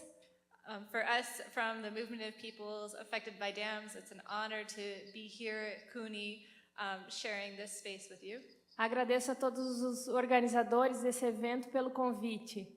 I thank all of the organizers here for this event, for the invitation to us. E já peço desculpas que o meu inglês não é o bom o suficiente para falar com vocês em inglês. And I'm sorry that my English isn't good enough to be able to speak in English with you. Eu vou dividir a minha fala em 4 pontos. Eu vou primeiro apresentar brevemente a nossa organização, a minha organização no Brasil. First, I'm going to talk about 4 points. First, I'm going to talk about our organization in Brazil. Depois eu coloco alguns elementos da conjuntura do momento que nós estamos vivendo de golpe no nosso país. Then I'll talk about the conjuncture, the current context today in Brazil, and what we're living under with the coup. Que está intimamente ligado, associado ao próximo ponto, que é a questão da água e da energia. Which is intimately connected to the next point, which is the subject of energy and water. Que são os temas próprios do nosso movimento. E também, para encerrar, eu gostaria de trazer alguns elementos aqui referentes a como nós entendemos a solidariedade internacional e as relações com os países próximos, organizações parceiras. And that's the work that we do as an organization, but I also want to talk about our international work and how we work in partnerships with other movements. Espero que eu consiga fazer tudo isso em 15 minutos, né, Rob? I hope I'm able to do all of this in 15 minutes, right, Rob? Primeiro, então, sem perder muito tempo, gostaria de já apresentar um pouco melhor o MAB, um movimento dos atingidos por barragens, fundado em 1991 no Brasil. So first of all, I want to present the movement of people affected by dams, which was founded in 1991, in 1991. Somos uma organização que está em 19 estados dos 26 estados brasileiros, organizados em 19 dos 26 estados brasileiros. We're organized in 19 states out of the 26 states in Brazil.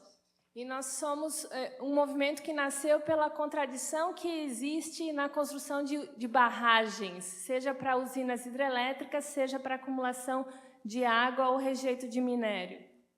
And we came out of the contradictions that exist around the around dams in Brazil that are built for hydroelectric power and around mining. Quando nós somos expulsos de nossas terras para a construção desses grandes lagos. When we're pushed off of our land to make space for these big projects. Então, nosso movimento tem duas pernas, uma para internamente, que diz respeito aos direitos das populações atingidas. So our movement has two legs. One is about defending the rights of people impacted by these dams, by these projects. E que diz respeito diretamente às questões, inclusive, do direito de dizer não à construção daquela barragem e também ao direito de ter uma nova terra, um novo local de trabalho, caso a barragem for construída. And the right of people to say, no, we don't want this dam built in our community, or in the cases where the dam has already been constructed, the right to land for people who have been displaced. E a outra nossa perna diz respeito ao questionamento e ao entendimento que a gente tem do atual modelo energético no Brasil. And the other leg of our work is around our understanding of the energy model, the current energy model in Brazil. Nesses termos, a pergunta que nós fazemos é: energia para quem e para quê? So the question we ask is energy for what and for who? É nesses termos que a gente questiona a força do capital privado apropriando-se sobre a energia. So this is where we question É sobre isso que a gente se coloca, então, como o capital privado se apropria da energia que para nós deveria ser um bem acessível, um bem comum. So it's where we question how the capital appropriates these resources that should be a common good. E que, nesses termos do capital instalado hoje no nosso país, se apropria da energia para obter grandes quantidades de lucro. And today, capital builds these energy companies or these projects to enrich themselves. Mas eu gostaria de, antes de entrar um pouco melhor nos temas da água e da energia, colocar para vocês algumas questões referentes ao momento que nós estamos vivendo no nosso país, que diz respeito a um golpe de Estado em curso desde 2016. So I want to talk about the question around water and energy, but also the coup that we've been living under since 2016. O nosso país, desde 2002, tinha um governo democrático e popular, né, que apontava melhorias para as condições de vida da classe trabalhadora. Since 2002, we had a democratically elected government that put forward policies that benefit the working class. Por 4 eleições, esses governos com projetos democráticos e populares foram vencedores.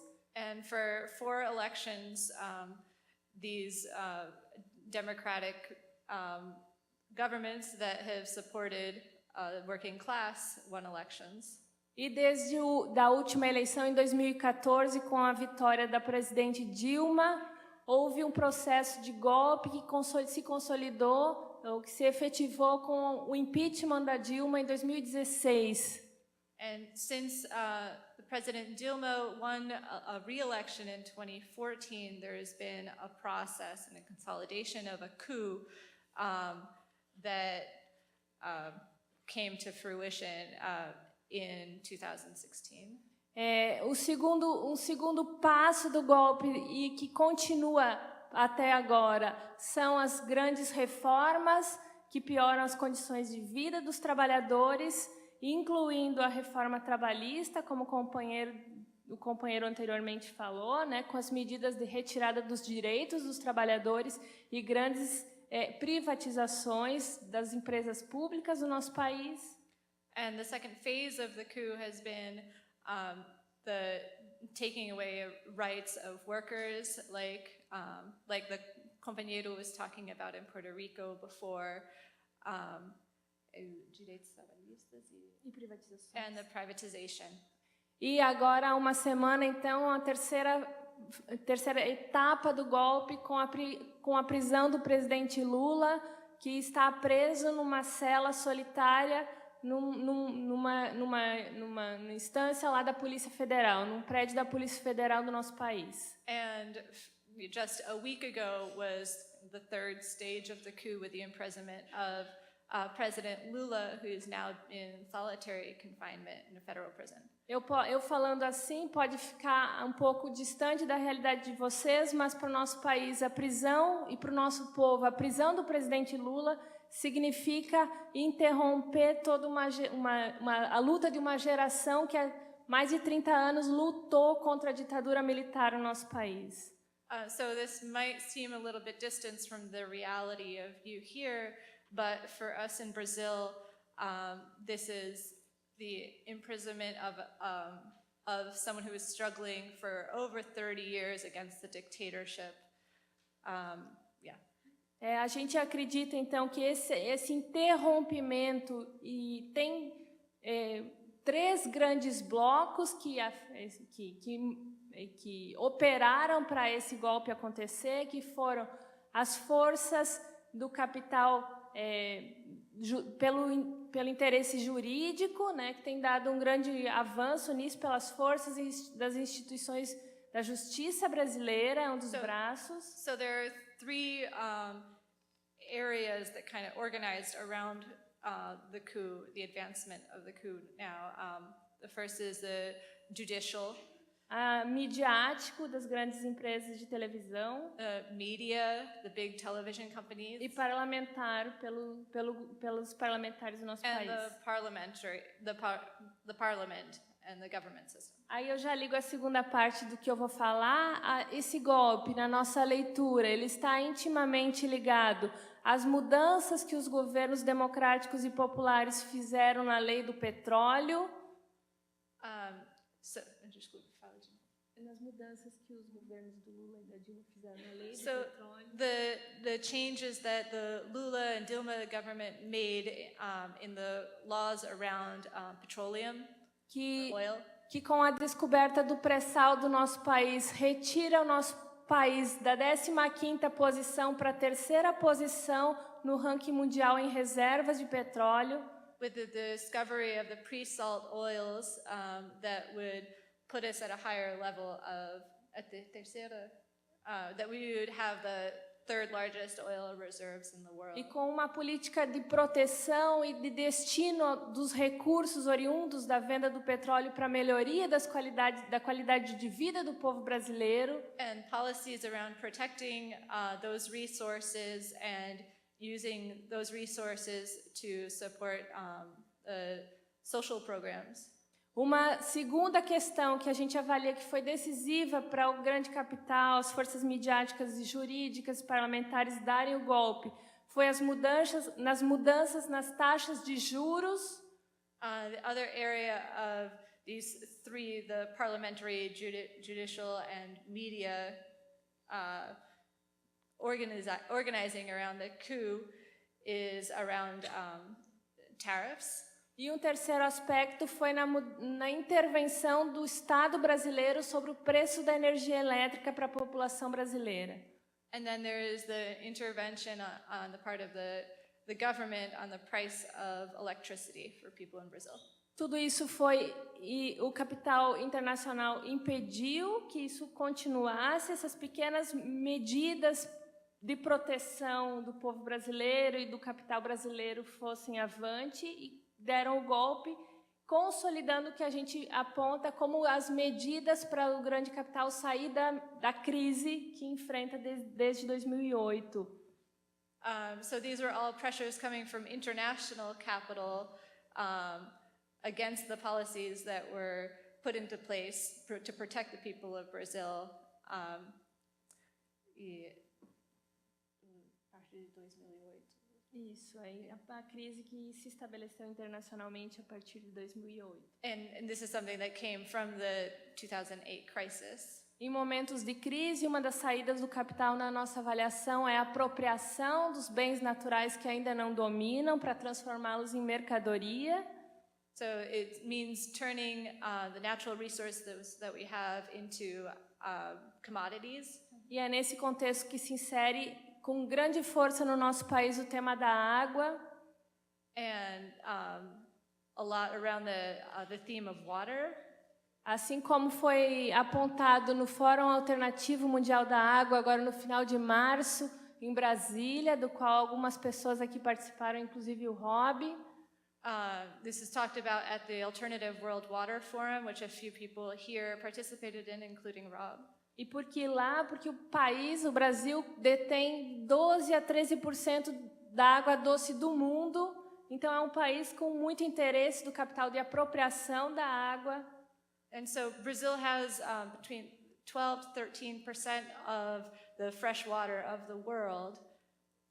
Nesse país, no Brasil, são 27 aquíferos, incluindo os 2 maiores do mundo, que é o aquífero Guarani, que também pega partes do território do Uruguai, e o aquífero Altero do Chão, que fica submerso na região amazônica. It has the most aquifers in the world, including the 2 largest. One in the south of Brazil that borders Uruguay and Argentina, and other one in the north in the Amazon.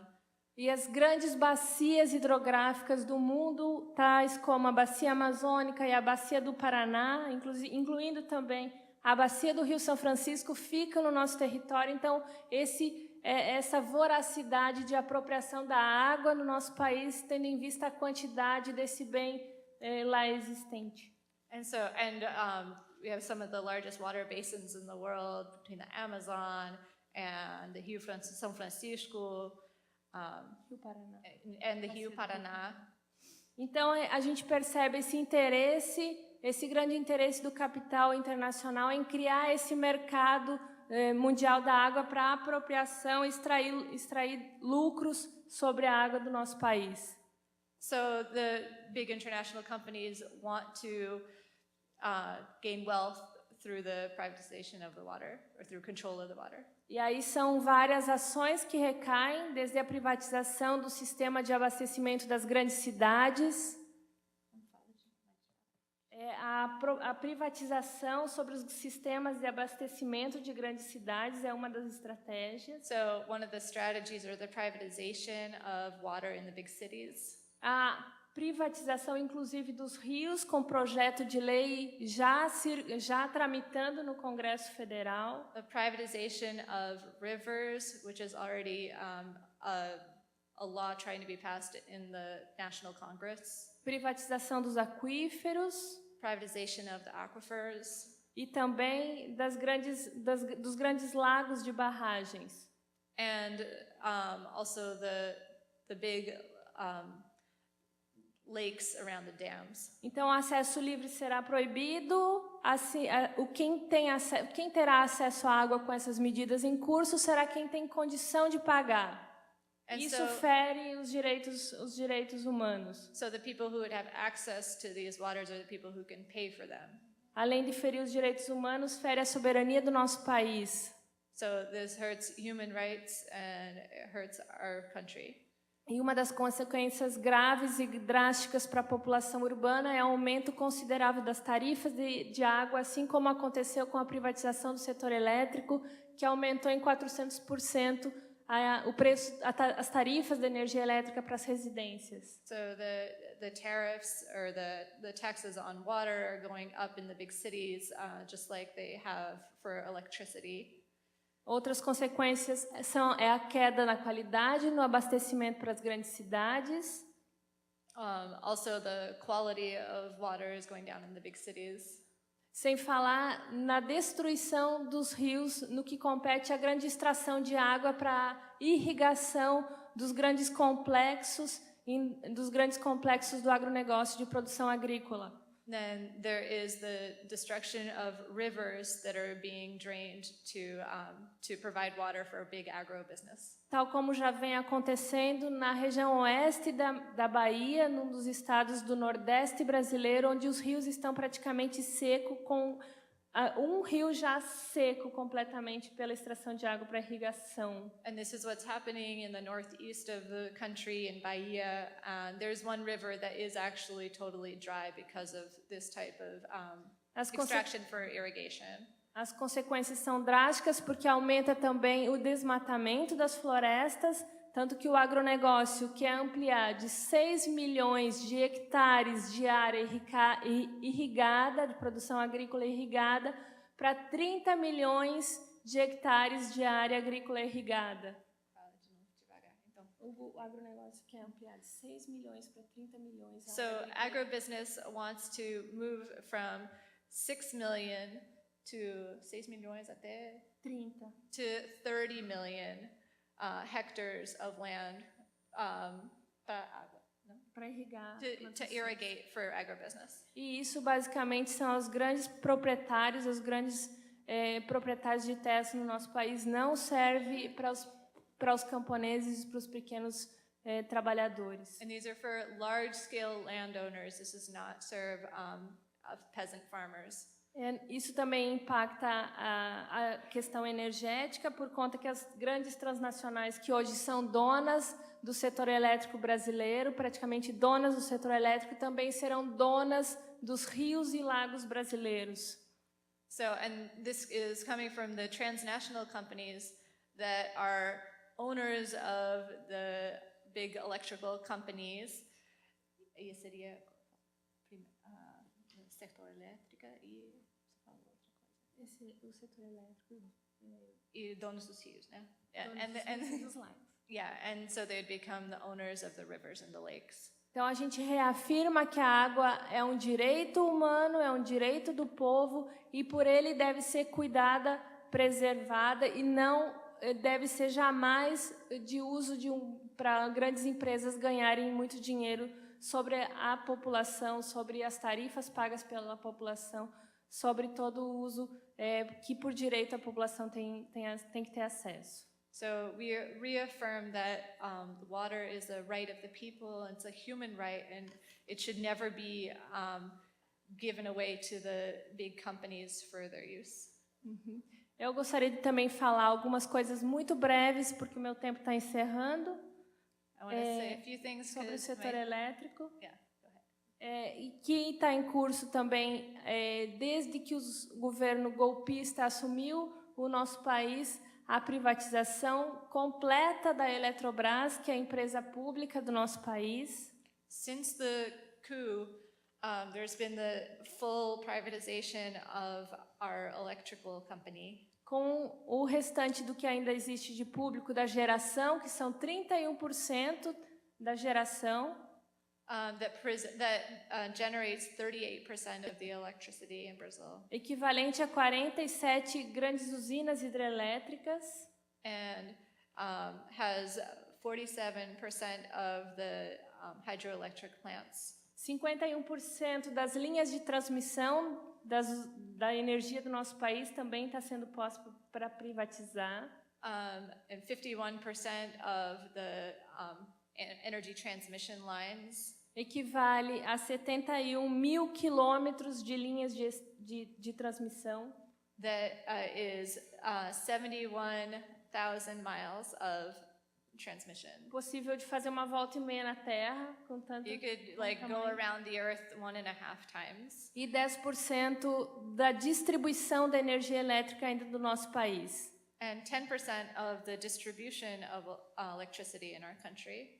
Tudo isso o governo quer colocar à venda por 20 bilhões de reais, equivalente a quase 6 bilhões de dólares.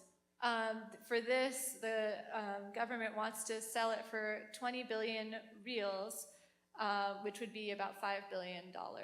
E isso é o que custou uma barragem para ser construída na Amazônia brasileira. Uma barragem construída na Amazônia brasileira custou 19 bilhões de reais, um pouco menos de 6 bilhões de dólares. E o governo brasileiro quer colocar todo o sistema elétrico à venda pelo mesmo valor que uma hidrelétrica. And the Brazilian government wants to put all of the electric company for sale for the price of what would be the cost of building one hydroelectric dam. One hydroelectric dam cost 19 billion reals, and they want to sell the electric company for 20 billion reals. Então, esse é um dos grandes questionamentos que o movimento dos atingidos por barragens faz no tema da energia, perguntando para quem serve todo o lucro da geração, da transmissão, da distribuição da energia elétrica, quando que grandes empresas transnacionais ficam com a maior parte do lucro e a população brasileira paga a terceira taxa, a tarifa de energia mais cara do mundo. And so this is why we talk about this issue of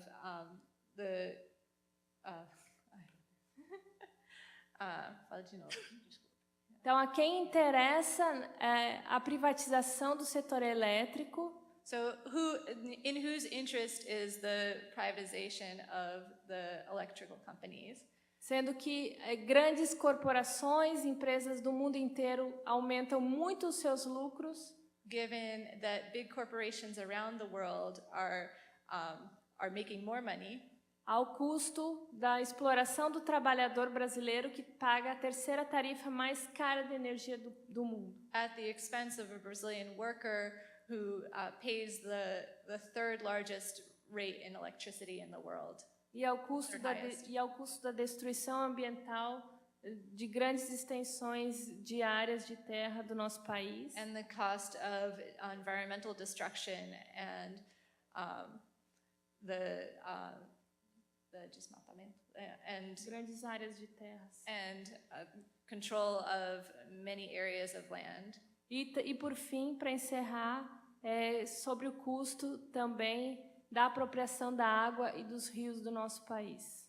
And the last thing is about the cost of land and water in our country. Eu gostaria de dizer aqui, para encerrar, que a Marielle é uma companheira que foi assassinada no último mês no nosso país pela luta que fazia em defesa da classe trabalhadora, uma mulher negra do Rio de Janeiro que foi assassinada com 4 tiros. Marielle Franco is a woman who was assassinated in Rio last month. She was an activist, and she was killed with 3 shots. A nossa luta segue por ela e por outros trabalhadores que morreram assassinados pela sua resistência e pela sua luta no nosso país. And our struggle is for the struggle of her, a black activist, and for all other activists that have been assassinated. Marielle vive, Lula livre. Marielle vive Marielle, and free Lula.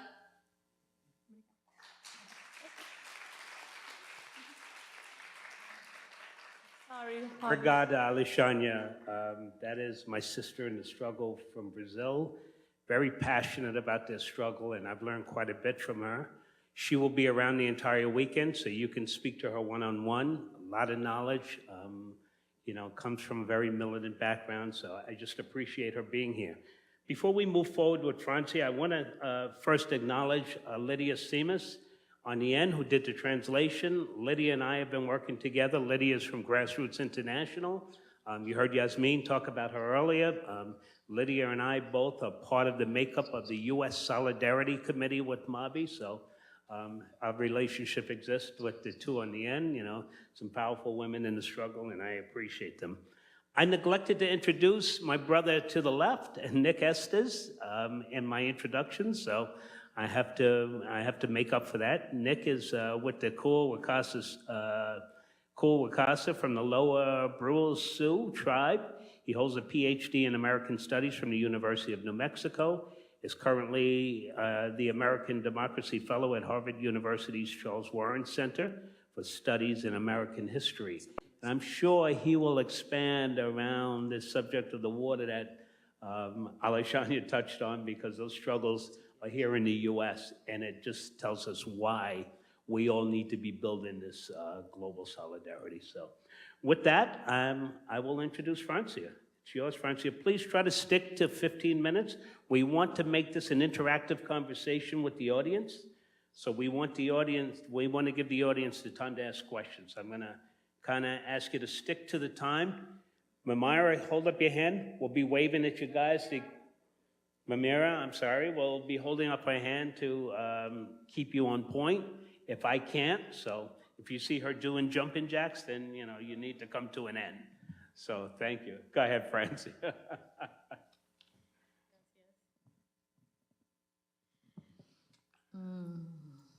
Quiero empezar agradeciendo a Mamir, que nos conocimos hace como 10 años, que visitó a Colombia, mi comunidad, y a Kuni por haberme invitado acá.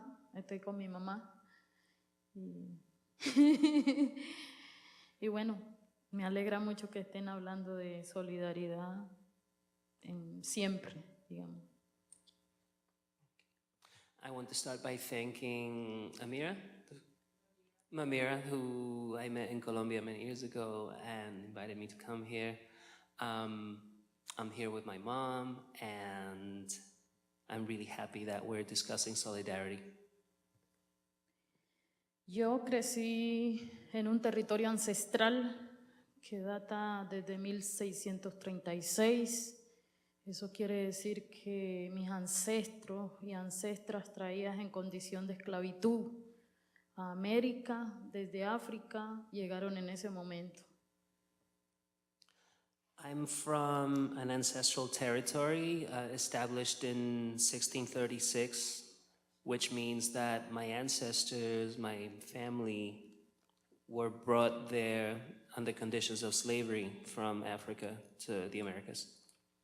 Y tengo que decir que antes de tomar conciencia sobre la importancia de ver el territorio como espacio de vida, aprendí la solidaridad. And I must say that before I became conscious of regarding territory as a space for life, as a living space, I learned about solidarity.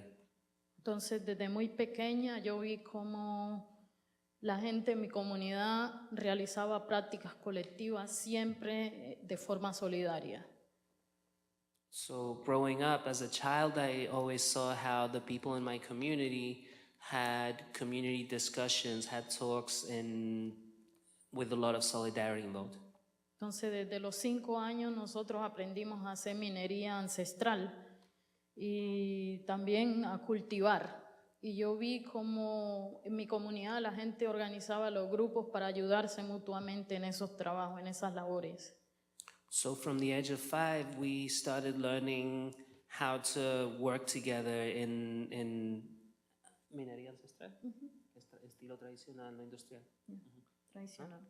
So traditional mining, non-industrial methods of mining, and also cultivating food and working the land. And I saw how people helped each other and how everyone supported each other. Y ejemplo de eso es que cuando la gente sembraba, pero en su finca no se daba mucho o no se producían los alimentos, sin decirle, otra familia estaba como obligado a ayudarle sin tener que hubiera una obligación para ayudar a la familia que no produjo tanto. And you would see, for example, that when one family's crop didn't do well, when they planted but their crop didn't do well, other families are obligated, there's an understanding that you're going to help them out. even though there's no written obligation to do so. Pero también tejieron una relación campo-poblado y cada vez que se producían muchos alimentos, entonces también llevaban alimentos a la gente que estaba en la ciudad. But there was also a relationship between the countryside and the village, the town. And when there was a lot of food being produced, then people would take that to the town. Y también las mujeres, entonces establecieron reglas solidarias. Mi mamá es partera y entonces muchas de ellas que son madre cabeza de familia se ayudaban entre sí. No tenían que tener plata para poder ir al médico, sino que entre ellas se ayudaban desde los saberes y desde el conocimiento ancestral. And also, I saw the women, how they would support each other and how they would just fend for themselves and for each other. For my mother, for example, who's a midwife, and a lot of mothers who were the heads of the household would not have to rely on having money to see a doctor, for example, when they could just rely on traditional knowledge, ancestral knowledge, and practices with each other. Y la solidaridad también se expresaba hasta cuando alguien moría, porque nosotros realizamos actos fúnebres. Cuando alguien moría, entonces el uno llevaba el café, el otro llevaba el pan, el otro llevaba el azúcar, y entre todos hacíamos una construcción comunitaria que para mí eso es el reflejo de la solidaridad. And even in observing somebody's passing, somebody's death, where we would come together and somebody would bring the coffee, somebody else would bring the sugar, the bread, in a way that we built something, we built community, and that's something that, and that's how solidarity was taught all along. Cuando yo fui creciendo, entonces yo escuché a mayoras ya hablando de lo que era el territorio y de lo que significaba el territorio para nosotros como comunidad.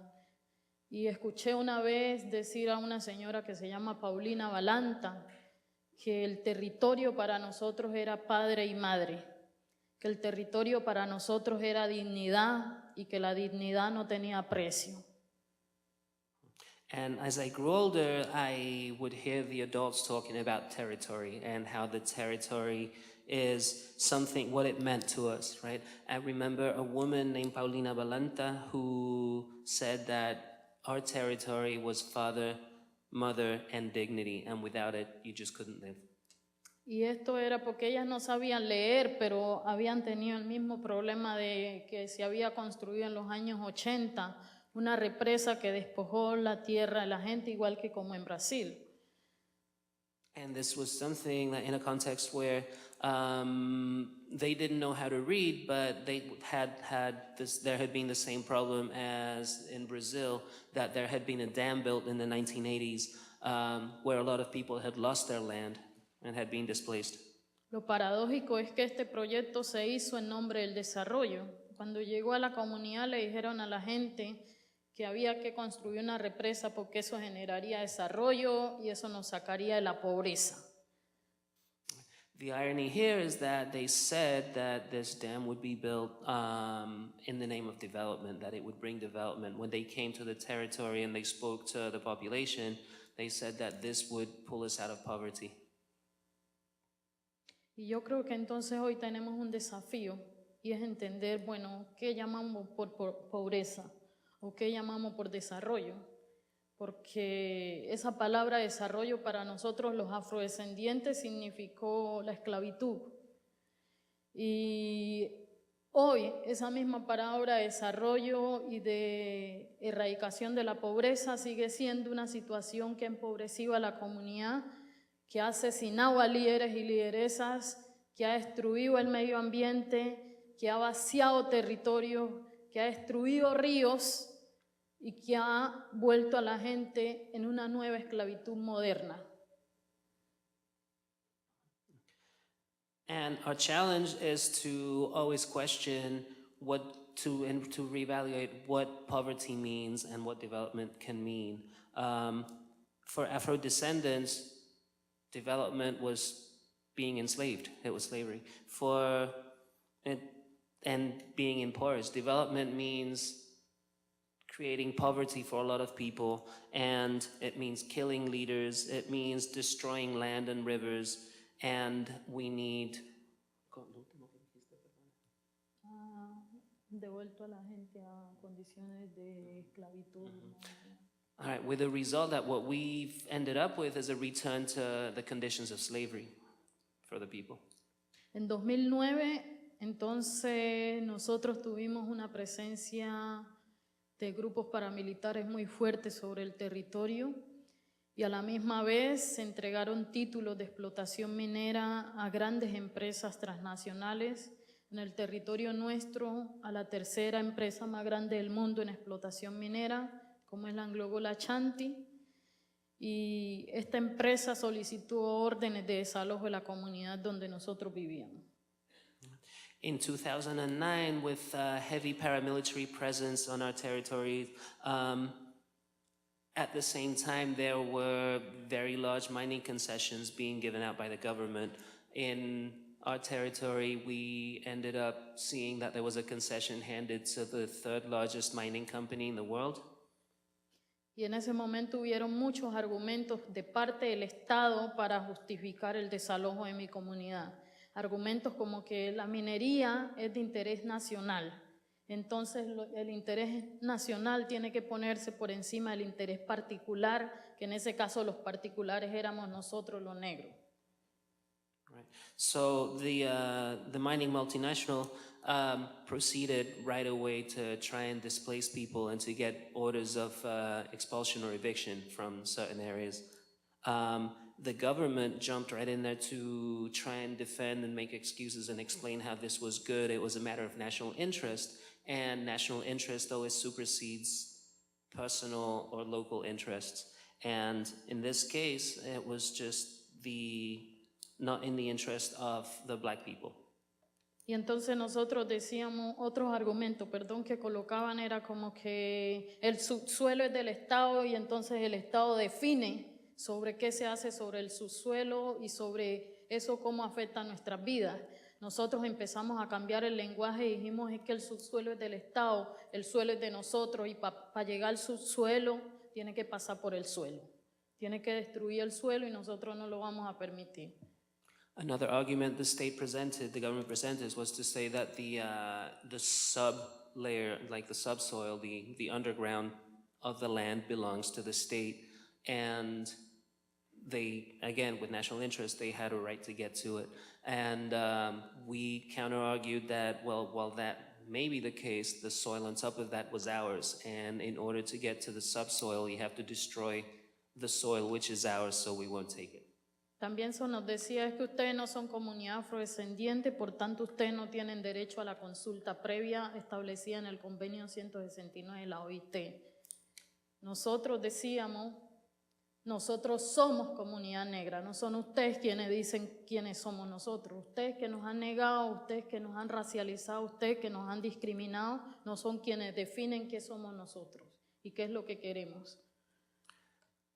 In addition, they also tried to argue that we were not an Afro-descendant community, that we weren't recognized as such, and for us, under the agreement of number 169 of the OIT, of the 169 convention from the ILO, says that there has to be previous consultation with the people residing on land, and they weren't trying to recognize us as people who were entitled to that convention.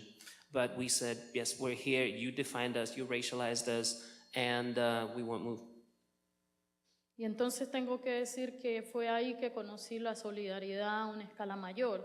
Yo vine a socializar aquí en Estados Unidos y más de 20 universidades con jóvenes, activistas, académicos, hicieron muchas acciones para que mi comunidad no fuera desalojada. And I have to say that this is when I discovered solidarity on a much larger scale. I came to the US on a speaking tour. I went to 20 universities. I saw the support that different academics, activists, and people were expressing for us in this fight. Vinimos y buscamos a Angela Davis, que era una líder afroamericana reconocida a nivel mundial, y le hablamos que queríamos que ella escribiera una carta al gobierno de acá para que ayudara para el desalojo de la comunidad nuestra.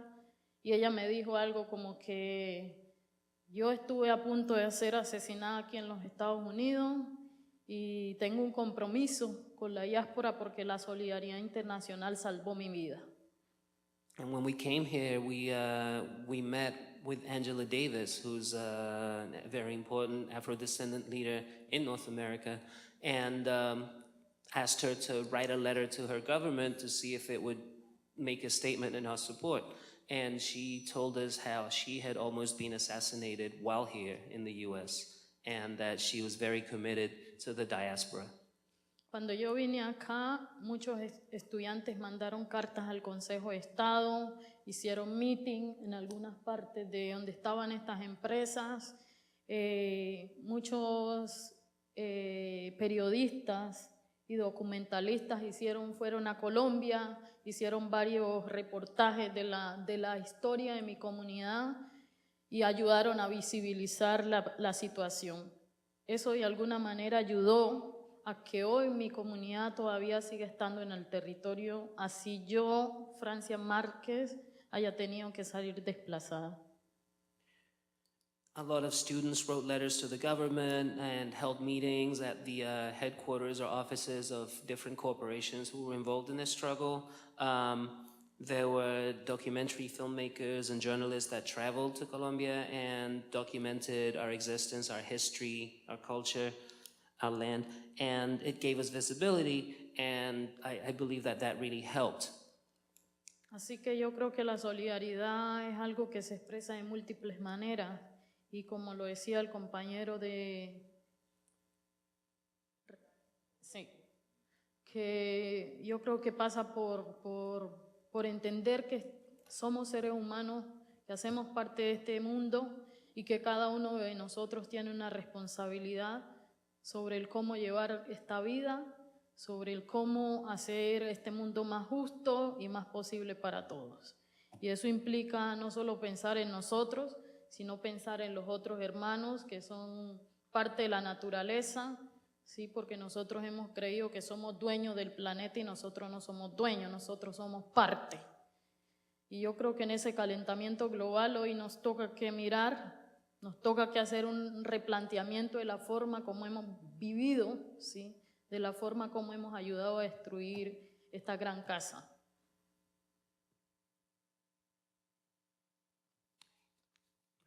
So backing up to, I missed a bit before, sorry. So the visibility increasing really helped their cause and allowed the people to stay on their land, on their territory, even though Francia was displaced herself and has found herself traveling and coming to different places for the struggle. But as in closing, right, just always remembering that we are human, we belong to this world, we have a responsibility to make life better, to make it more just, not just for ourselves, but for everyone, and for nature as well, and for all living things, to remember that we can't keep thinking that we own this planet, that we own this nature, because that's how we see that we've destroyed it in this climate with global warming. And it's always important to remember that we're part of it too. And we need to rethink the way that we live on this planet and the way that we exist on territory. Yo creo que eso no es fácil porque nosotros crecimos en este mundo capitalista y eso es lo que conocemos. Yo creo que el desafío bien grande es cómo cambiamos y rompemos con todos los paradigmas y eso sin duda tiene que ver con otra forma de educación, con otra forma de economía, con otra forma de producir, con otra forma de alimentar a la gente, ¿sí? Cuando pensamos en alimento también tenemos que pensar en qué es lo que le estamos dando a nuestra gente, ¿sí? Y entonces implica cambiar muchas cosas de lo que el modelo nos dijo que era. Yo creo que es el gran desafío que tenemos y eso sin duda yo creo que es lo que ayudará a parar el calentamiento global, a parar la destrucción o la autodestrucción que estamos llevando a cabo. Muchas gracias.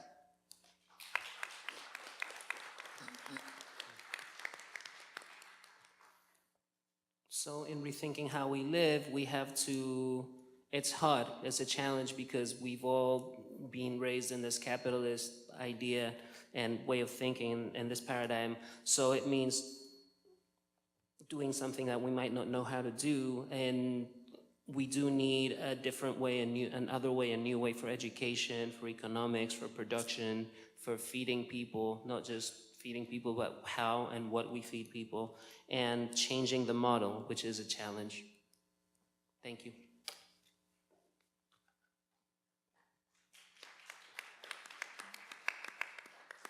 Thank you, Francia. Appreciate it. Next up is William.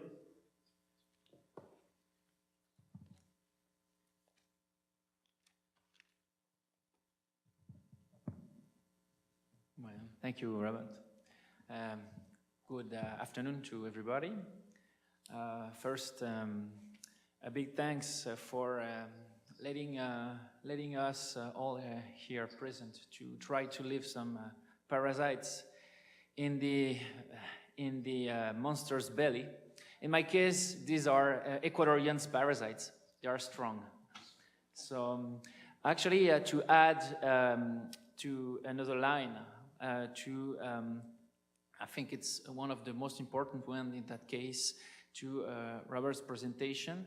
I'm also part of a urban collective in Quito, Ecuador, which is called Minca Urbana, and it's actually a social movement, social collective, which is dedicated to try to set and to construct ties between urban social processes and processes in the territories in Ecuador, especially social resistance to large-scale mining projects. The same word, actually, Minca Urbana, is directly related to the topic we are interested in today, because Minca, as some of you may know, is actually a word in Quechua, which sets for the collective work. You know, this, the equivalent actually exists in many other places. It's the work of collective nature, which is dedicated to fix, to monitor, to arrange things which have to do with the collective space, the commons. And, so Minca Urbana actually stands for an intent of collective work to try to make social struggle on the ground visible, especially for people in the city, that is to say at the national level, but also in an international level, in that case in Ecuador, and also to try to construct a sort of national coalition also, because that's one of the things we are actually lacking of a lot in Ecuador, and I will try to reflect on that in the 15 minutes we have. That's what we have, yeah. I got the impression they had more. Actually, when I started to try to think about it, I got very confused, and I don't think I ended up with something very coherent. Maybe, I mean, a big reason for that is that I'm not very used to actually think about, I would say, abstractly, or, you know, from an analytical point of view, on things which have to do with activism and militancy. When I'm committed to that, I'm actually doing things because I'm doing the urgent things. And apart from that, I'm doing my academic work, and when I'm doing my academic work, I'm, you know, producing papers and all these kind of things we are obliged to do. But and I thank actually you for inviting me, and it gives me space to try to think about how to think this thing of which we can call solidarity. Well, at the first time I tried to think about it, I said, yeah, well, but solidarity is a word that is usually associated to much more institutional, even private company-related projects, churches, charity, or philanthropy. And you know, solidarity is not necessarily a word that is circulating a lot in the activism world. So I think it's a good thing to try to re-signify it, to try to construct some sense about this word that is not left to actually, interests that we are supposed to fight against. I think one of the main feature, one of the first feature I can identify is the fact that capital operates globally, and we can say that at some point we can fight against it anecdotically, locally, but at some point we got to think about some kind of articulation or coherence at a bigger level, and if we are ambitious enough at the global level, at the global scale, and I guess that's one of the reason we are here today. I think, yeah, the diagnostic is kind of pessimistic in a sense that a lot of the social movements we have already talked about this afternoon, and the one we are supporting with Minca Urbana, the social movement I'm part of. These are social movements that are resisting against the logics of transnational capital, and most of this the processes are related to dispossession, land and water dispossession in case of large-scale mining. Is these are the main effects, the main impacts, but all these struggles are really fragmented, and they are fragmented at the local level, at the national level, at the international level. And sometimes one might say they might be fragmented at the local or national level because they are fragmented at an international level. That is to say, it's a sort of dialectical processes. If we don't have a coherence at some bigger level, we won't have it at a smaller level. I guess I'm thinking that way. So how do we build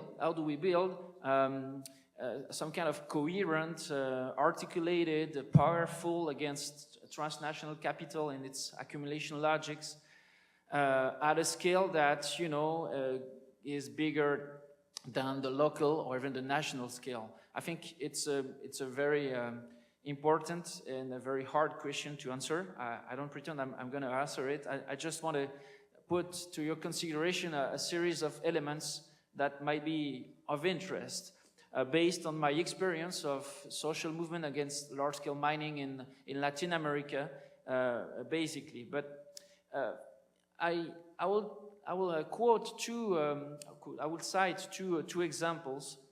The first of it is one coming from Argentina, and is related to a process called UAC, Unión de Asambleas Ciudadanas, Union of Citizen Assembly, citizen, I would say, gathering. And this is an interesting process that has been on since 2006. Mainly against large-scale mining, but it has actually attracted other struggles against monoculture, industrial monoculture, or even oil projects, fracking projects.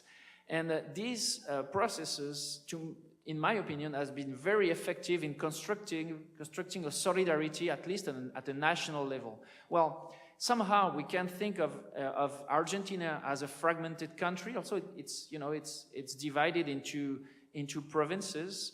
So, I mean, each province has also its own coherency and its own independence, and it's autonomous somehow. So there is some obstacles, and there is some material obstacles because Argentina is a very big country, and these processes have been successful sobre a população, imposing some legislations at the provincial and national level that prohibit large-scale mining. And I think this has been the result of some kind of capacity of getting the support from different specific type of actors like journalists, lawyers, technicians, I mean like scientists, for instance, academics, all these people which are basically part of the medium class. I mean, it's usually a polyclassist movement. That's one of the features also that one has to think about. I mean, it's not very traditional from I would say a Marxist point of view, and these movements have been able to actually construct some tie between the territories where the struggle is going on and this medium class, sometimes quite well educated, that has its entrance into some type of institutional processes, or which have some entrance in some part of the power. And these, I think this has been key for these processes to be successful in the way, at least, they managed to prohibit large-scale mining and to paralyze a great deal of actually mining projects in Argentina. So the WAC, I could talk about it quite a lot, but I mean, to make it very short, is a very horizontally organized assembly. It's held twice a year with not a very regular schedule, and it's each time in a different place in Argentina. And like it's very, very participative. Many people from many places always talking and setting some decision in a very, democratic, participative fashion. And it works quite well. I participate to a couple of them. So it's one of them. And I guess they were able to even get some international support, and the fact that they were very solid on the ground, they had a very strong processes of organization, that it made them very strong in front of, for instance, international donators. In the case of Ecuador, I would tend to say we are in the opposite situation, where social movements are actually highly fragmented. They don't even have the financial means to travel from one point to the other, to meet each other. And they have been highly dependent on NGOs and on their agendas, and people are actually reproducing NGOs' agendas with the human rights agenda, the climate change agenda, and so forth and so on. Somehow I got the impression that even the NGO role in that case is questionable, in a way that it obeys to some kind of logic, very short-term logic, that prevents a social movement to construct itself at a broader scale, and from a more long-term perspective, to create some power relation against the capitals people are fighting against. So we are stuck into an assistantialism logic that really does not help. So here, the issue of financial means, I guess it's a key issue. In the case of the Argentina case, people have been able usually people have been able to, with very, very few means, to travel quite a lot. I mean, like in Argentina, even the poorest people have a car, which is not exactly the case in Ecuador. So, I mean, maybe there is something here which makes the difference. But even in Ecuador, I think the indigenous movement, for instance, have been able to put down presidents with almost no financial means, with very few financial means. So I mean, it's a crucial. It's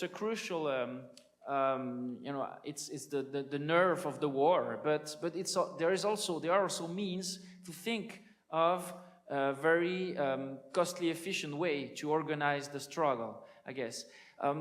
Here then comes for instance, productive projects. So local productive projects can be a solution for people to occupy the terrain, the economic, politic terrain, and to develop some projects that may actually may offer even arguments against the mainstream discourse. The problem is the problem of, this project very quickly fall into the credit problem, funds problem, and even competition with other in the market, with all problems associated with the market. And I've seen that, for instance, with a project called Hydro-Intag. It's in Ecuador. It's a micro dam project, and they have just settled an agreement with, and it's supposedly designed to be a communitary project of, managing and producing energy, hydroelectric energy on a very small scale, but have set an agreement with a transnational mining company that is producing concrete. And supposedly this project is to occupy the terrain against transnational metallic mining capital. So there are some, it looks like there are some logic people cannot escape when they try to implement some productive project. And if your productive project is too small, then it doesn't offer, strength, muscle against the logic of transnational capital. So there is here something to think about, I guess. Then to finish, I want to talk about the possibility of an international, critical, and articulated, coherent. That doesn't mean necessarily centralized, but solidarity support system. And I think there are a lot of opportunities to think about here. Like in my daily life of activist in Quito, I desperately feel the need for translators, communicators, people that are able to make the struggle visible at a broader scale than a very, very small scale, very national scale. People that have some expertise, that are able to elaborate and construct counter-expertise or counter-scientific argument against, the scientific or technical argument, which brings a lot of legitimacy to transnational capital, whatever it is, whatever it does in the south, in the realms of natural resources. So I guess, another thing is the actual physical presence, because what you can notice is that when you have physical presence of foreigners in some places, it actually lowers a lot the possibility of repression or very brutal, disciplinary processes that governments might put into, might use, or even transnational companies.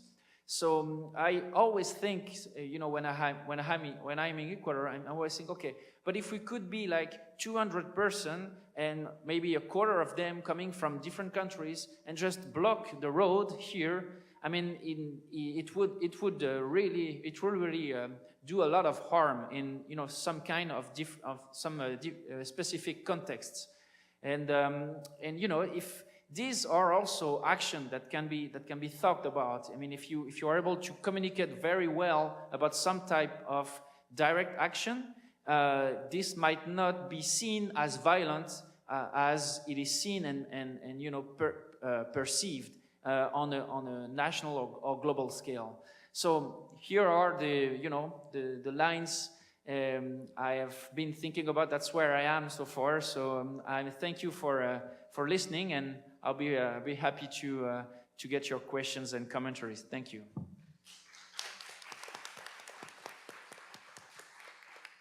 So thank you, William. Before I turn it over to Nick, I appreciated your comments on the direct action. You obviously heard at this table, I work very closely with Mabi, have been involved in direct actions there, and I think it might play out a little bit differently.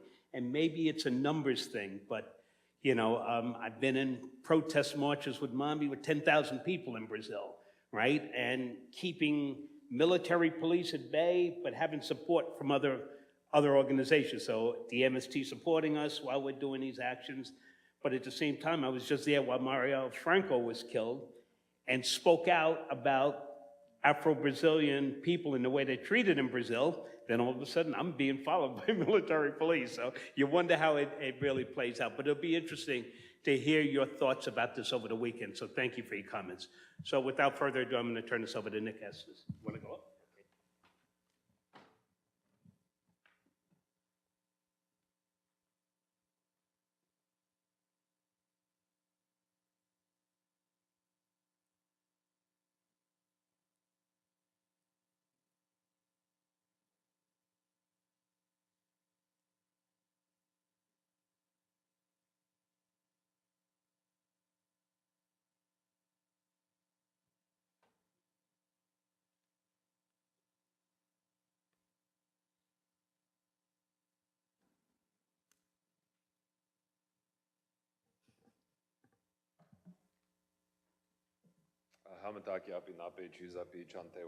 I just want to acknowledge that we are on Lenape territory, and a place like Wall Street was named after a wall built by the Dutch merchants to keep indigenous peoples out, and now Wall Street has expanded everywhere to keep poor people out. I'm going to start today by just talking a little bit about my organization that I helped co-found in Albuquerque, New Mexico in 2014 called the Red Nation. And before I do that, I want to give a little bit of background about who I am as a Lakota person from Lower Brule, Sioux tribe. And this picture right here is a picture of the Missouri River, a river that we call Minnesota. It looks really beautiful and grand, but actually there's a town sitting under the water right here that was flooded by a dam. And so I think a lot of the other speakers really gave a good sort of presentation on the fact that not just indigenous peoples, but poor peoples all over the world are essentially forced into wage labor at the end of a nightstick. And my people are no different. For us, 1/3 of our reservation population was removed from the bottomlands of the Missouri River in the mid-50s, and then it was once again removed for the second time in the mid-60s. So we were twice removed by two earthen-rolled dam projects because they built one at a designated location, at a planned location, and then the other one came by surprise. And this was not just sort of the loss of land, but also we lost our subsistence economy. At that particular time, we had grown a majority of our food and raised our own cattle. And also it forced, when we think of things such as settler colonialism and the acquisition and expropriation of land, oftentimes we think of land and privatizing quote unquote nature to essentially extract value from it. And I think in our case, one of the things that has happened is that our land was valued not because they wanted to extract value from it, but because they actually wanted to destroy it and waste it. And so as a result of this particular federal policy in the 1950s and 1960s, it coincided with termination and relocation policies, which were meant to terminate the federal relationship with American Indian tribes, and also to relocate Native people off the land into urban centers such as New York, Los Angeles, San Francisco, Denver, and elsewhere. And so as a result of mass relocation in the 1950s, 1960s, 1970s, 1980s, when the policy formally ended, you had the creation of what were called Red Power organizations, such as the National Indian Youth Council and the American Indian Movement, which were founded in places like Gallup, New Mexico, which borders the Navajo Nation Reservation, and Minneapolis, Minnesota, which is traditional Dakota territory. And they formed specifically to address police violence. At this particular time, cops would raid Indian bars and round them up on the weekends and put them into forced labor camps. But it was a way to police indigenous presence off the reservation. As a result of that particular organizing, today, we're still facing a lot of police violence. Native people are killed at the highest rate by police. And also with the increase of police violence, we also have the increase of incarceration. Oftentimes indigenous peoples fall outside of this conversation. In the US, specifically, the racial dynamic is black-white, and indigenous peoples are entirely erased from that conversation, or they're an afterthought. And for us, like for where I grew up, for example, incarceration was a direct result of militant Red Power organizing, specifically after the Wounded Knee occupation on the Pine Ridge Indian Reservation to oppose a colonial government. And what happened after that was there was a 500% increase in incarceration of indigenous peoples. We make up less than 10% of the state's population, but yet we make up 1/3 of its federal jail populations. And then on a local level, those numbers can be anywhere from 50 to 90% of the jail population. And on top of that, we have what we call border town violence, which is vigilante violence against indigenous people. In particular, we have our own heroes. This is a picture of Larry Casus. He was a Red Power militant who was killed by police in 1973 in Gallup, New Mexico. And in particular, he was fighting violence against Native people, and it wasn't the cops that were murdering Native people, but it was everyday settlers who were murdering Native people. And they call it, the practice was called Indian rolling. And so what they would do is they would, these white kids and sometimes adults would go around in these border towns and round up Native people who were living on the streets, who were, themselves victims of relocation, and they would cut their fingers off and keep them as trophies in their lockers, or they would beat them. And so our organization, the Red Nation, we founded specifically around the legacy of Larry Casus, who's a 19-year-old activist who took hostage a mayor of Gallup in 1973 to protest the brutality of Native people in that particular city, and then the police subsequently murdered him. But as you can see from this particular quote, he wasn't, oftentimes they tried to divide the indigenous movement between the urban population and the rural population because, 4 out of 5 Native people don't live on Indian reservations. They live in places like New York, for example. But he was making this connection that police violence off the reservation is directly related to the extractive industries to remove us from that land in the first place. And it's another form of elimination. And this is so we began organizing around this, particularly in Albuquerque, New Mexico in 2014, at the height of the anti-police violence movement in Albuquerque. At the time, police murders made up 20% of the city's homicides. That's how bad it was. I mean, it's still really bad, but nobody was talking about police violence against indigenous people. And not just police violence, but vigilante violence. So in the summer of 2014, 3 young men beat to death 2 Navajo men on the west side of town where a lot of indigenous peoples live. And so we started this campaign with Allison Gorman, who was one of the men that was murdered, his family, and Key Thompson was the other man that was murdered.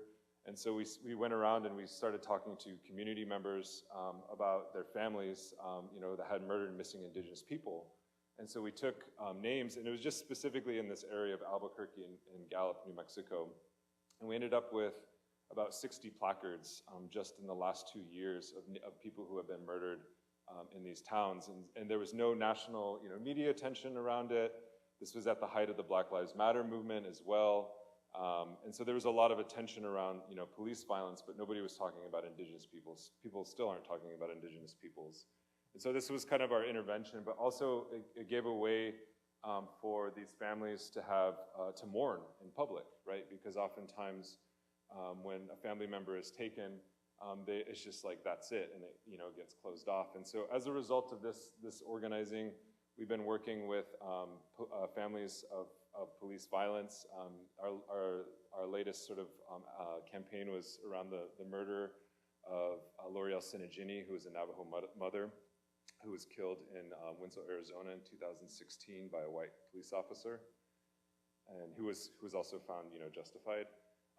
So this organizing really dovetailed with the movement that happened at Standing Rock in 2016 and 2017. People were very shocked. They were like, oh my God, I can't believe the police are doing this to indigenous peoples. And it was, we kind of burst onto the national media, or the national scene, but then also the international scene. But what most people don't realize is that the same dynamics between off-reservation police violence existed at Standing Rock in the same way that it happened, without Standing Rock, beyond Standing Rock, before Standing Rock, and after Standing Rock. And the fact that most indigenous people's encounters with the police outside of these protest zones are actually more deadly than these actual protest zones. But at the same time, it is really compelling when you think about the fact that 96 law enforcement jurisdictions from around the country descended on Standing Rock in concert with private military that was previously deployed in Iraq and Afghanistan to run counterinsurgency campaigns in the war on terror. At the same time, the state of North Dakota was using the Emergency Management Assistance Compact, which was created to give states the ability to deploy resources from other states in cases of flood, fire, natural disaster, but also in cases of what they called enemy attack, right? And previously, a year prior to this, the state of Maryland used EMAC powers to crush the Black uprising around the murder of Freddie Gray in Baltimore. And so now they were using it to crush an indigenous uprising on the Standing Rock Indian Reservation to protest the construction of a pipeline that threatens the water source, not just for Standing Rock, but for millions of people downriver. But it wasn't just, I think there's been a lot of coverage around sort of the spectacular forms of police violence to crush this movement. And one thing that I think has been largely ignored, and I was just at dinner last night with Pablo, who's here, and we were talking about this, and how do social movements reproduce themselves, not just biologically, but over generations. And one thing that was really compelling for me that didn't get any of the media attention was the creation of survival schools, which go back to the 1960s and the 1970s, because public education was so racist against indigenous people in public schools that Red Power activists took their children out of schools and began these, what they called survival schools, to teach students about land rights, treaty rights, autonomy, self-determination. And this was continued at the camps. And as you can see, this is called the Defenders of Water School, which is, in Lakota, it means Mini Wichoni Nakijia Owayawe. And what was also impactful was, that's a picture of me. I'm not trying to brag, but at Standing Rock in 1974 was birthed the Indigenous International Movement. In 1974, after the occupation of Wounded Knee, there were no tribal governments that wanted to host the American Indian movement because of its militancy.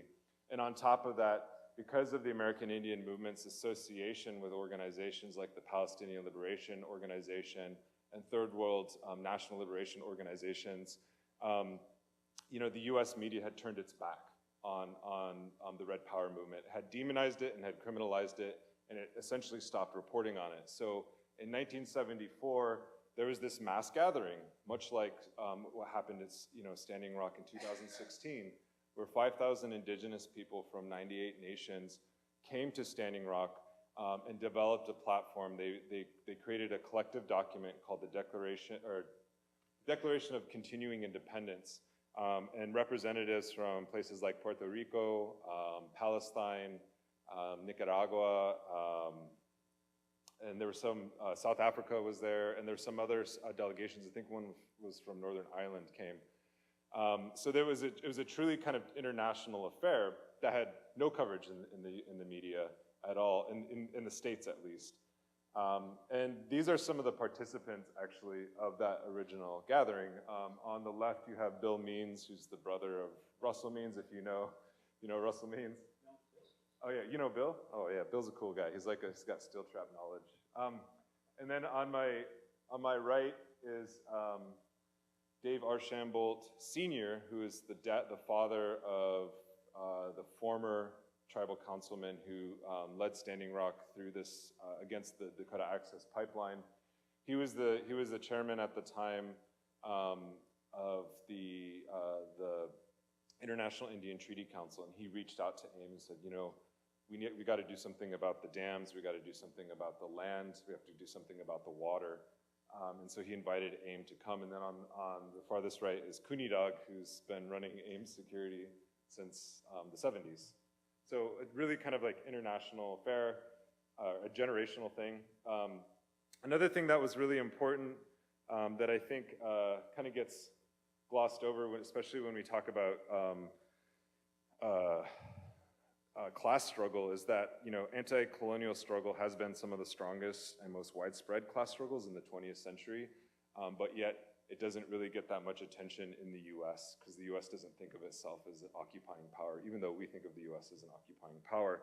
And one of its functions is not just to eliminate indigenous peoples, but it's actually to eliminate our relations to the land and water, to replace our relations with the land and water with property relations, right? As a lot of panelists have been talking about, but also into heteronormative relations. And pictured here are activists from the Two-Spirit camp, which is made up of LGBTQ and non-gender conforming indigenous people. And they were central to the organization of the camps at Standing Rock to resist the pipeline. And we do a lot of work in the Red Nation around that. We call it kinship, like recentering our kinship relations. So instead of calling people homeless or poor, we call them relatives, because that's what they are according to our traditions. So these are our relatives. Some people, sometimes we call each other comrades too. We are that.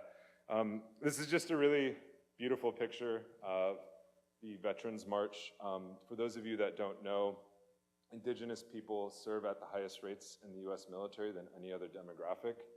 That has to do with the fact that boarding schools indoctrinated indigenous peoples with military discipline and Christianity, and so they've also distorted our own traditions of our warrior societies to say that we should serve in the US Imperial Army, and this was our response to that, right? When the US again invades our homelands, it was the veterans of these foreign wars that came out and supported us, and it was really beautiful. And they issued a formal apology on behalf of the veterans for the atrocities that they had committed, not just to indigenous peoples, but to people around the world. And so we have to remember that those who serve in the military, is a class dynamic around that as well. They tend to be the poorest, and also in the case of our situation, also indigenous. The last thing I want to bring up here is this map. It's a map that they would hand to us at camps, and I think it really speaks not just to the values of the movement, but the kind of message that the Red Nation puts forward in our organizing is that freedom isn't just an aspiration, but freedom is actually a place, and for us it means getting our land back. We will pay settlers what they paid for the land, right? To put it simply.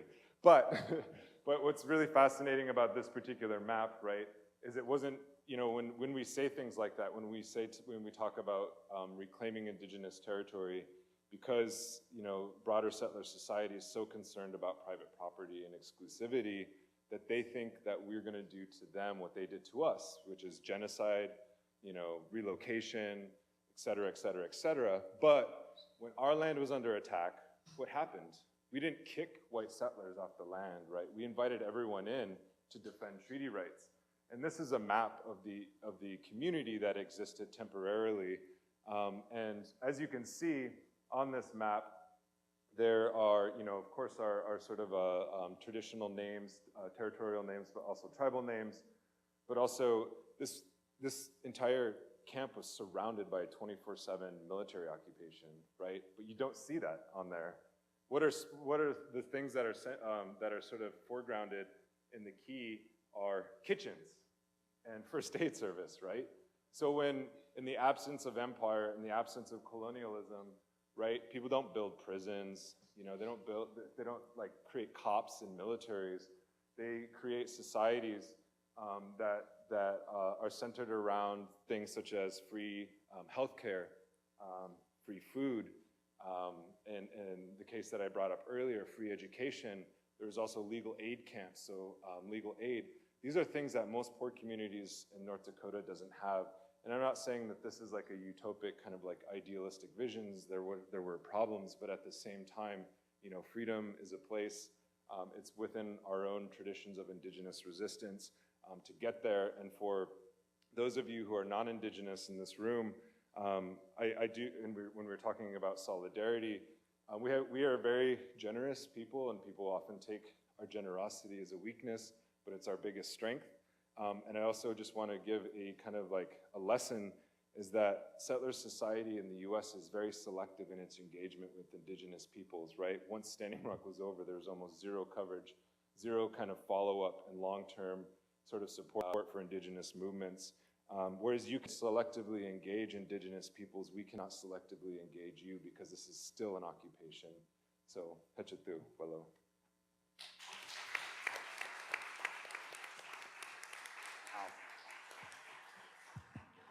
That was powerful. Thank you, Nick. A lot of things going through my mind. Just quickly, Bill Means, I know from Ogalala Sioux, and when Raquel was here from Brazil, the UN rapporteur, she visited Pine Ridge, so that's how I got to connect with Bill Means in a real way, and it was a fantastic man and a lot of knowledge. So, I want to start out, I think the central issue here is land, obviously, it's the name of the panel. There is a constitution in Brazil that says that land has to serve a social purpose.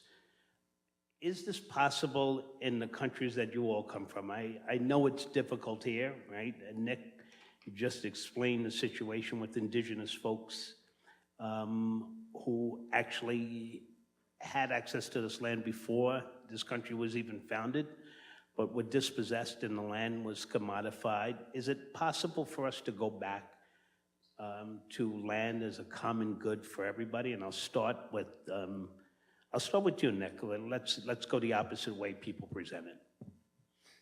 Sure. I think it's important to contextualize land ownership in the United States as well.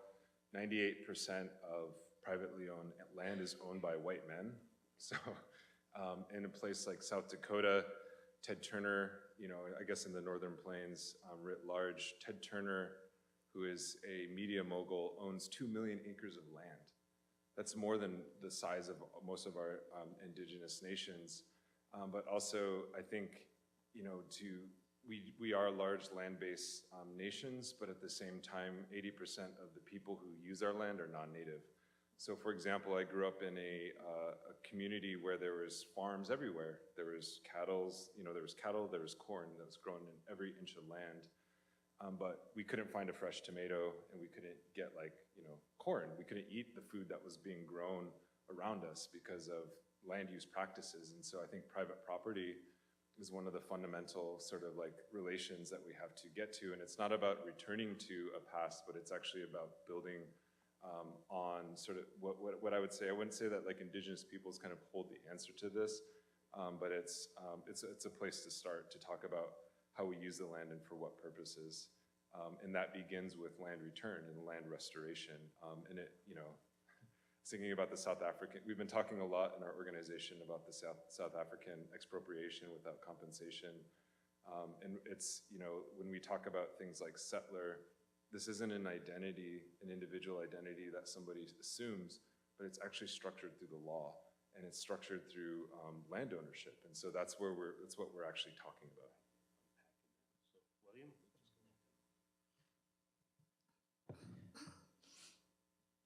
Yeah, thank you for the question.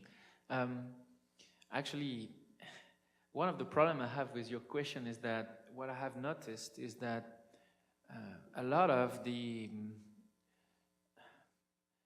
narratives and discourses, government and even capital is able to produce actually refers somehow to the way they want to use the land as oriented to a social purpose. Yeah, so I think there is a fight and a struggle also to give. In what sense we talk about social purpose? When talking about command, yeah, it's something which is a little more, I don't know. It's something which refers to other way to organize and produce territory, but the social purpose is something which is kind of ambiguous.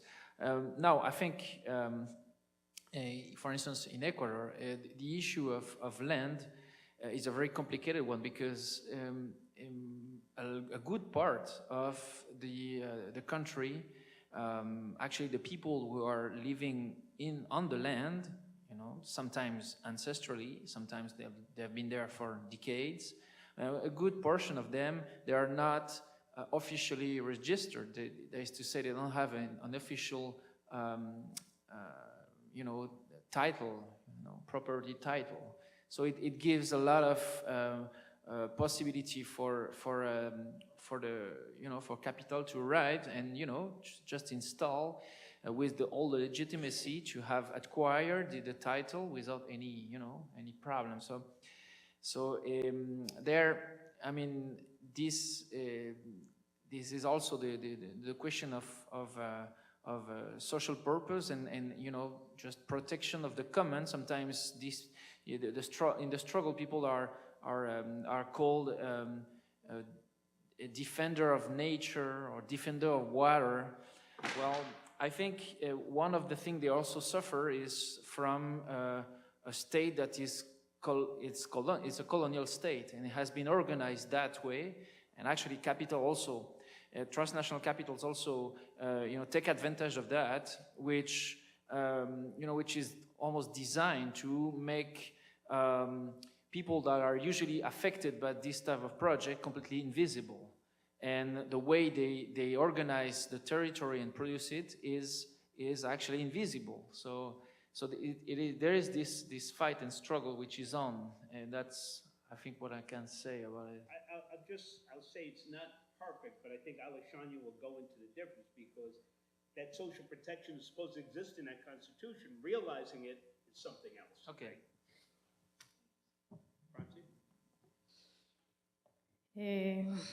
Yo creo que en Colombia nosotros hemos avanzado en ese paso de tener territorios titulados colectivamente y hemos pasado como pueblos afrodescendientes e indígenas de territorios individuales a territorios colectivos.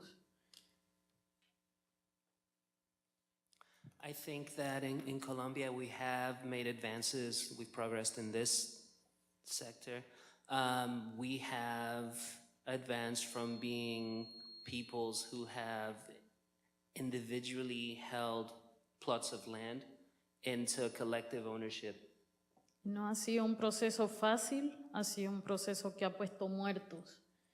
La Constitución del 91 nos reconoció como grupos étnicos, reconoció la protección de la diversidad étnica y cultural del país. Y a partir de ahí, para comunidades negras se creó la Ley 70 del 93, que digamos no ha avanzado en su implementación total, pero avanzó en que hoy como pueblos afrodescendientes tenemos 6 millones de hectáreas de tierra tituladas como pueblo afrodescendiente, colectivas, ¿no? It wasn't an easy process. It came with deaths. It did cost lives,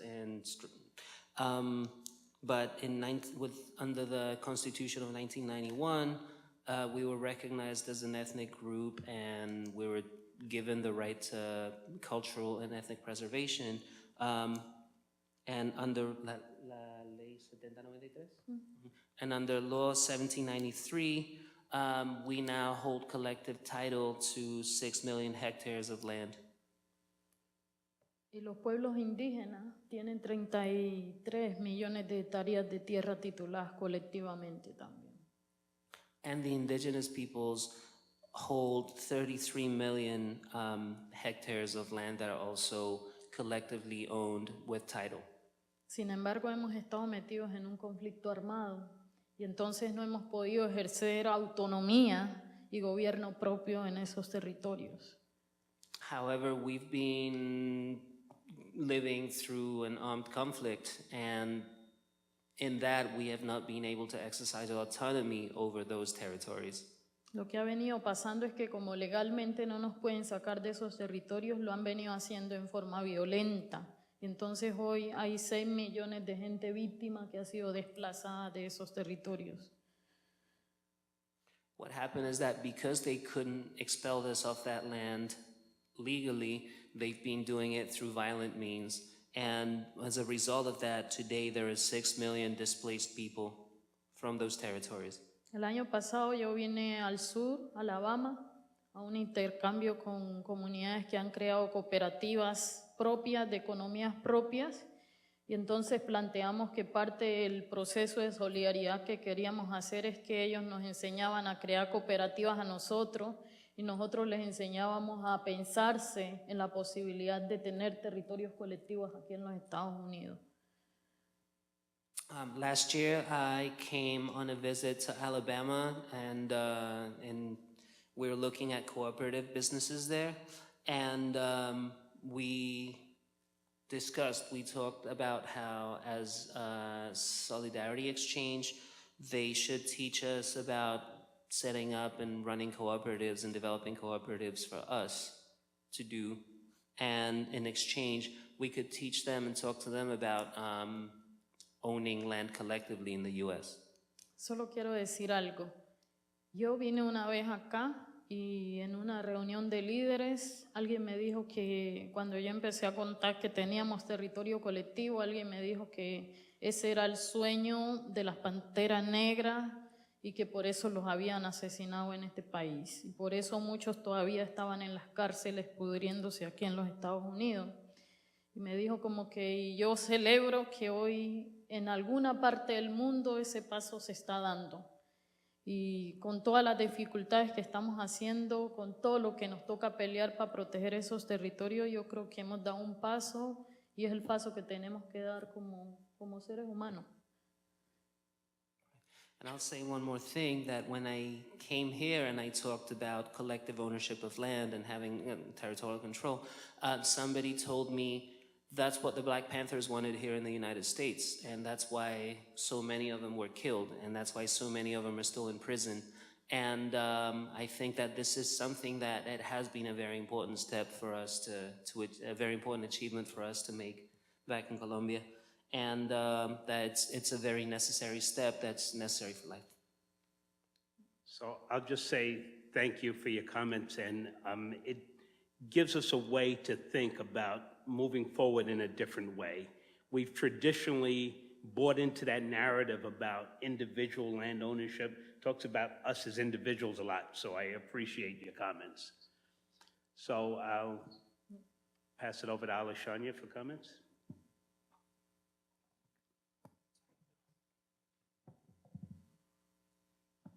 Sim, então, no Brasil, a gente fala que a questão fundiária, a questão da terra, é um problema que persiste desde a abolição da escravidão, em 1888.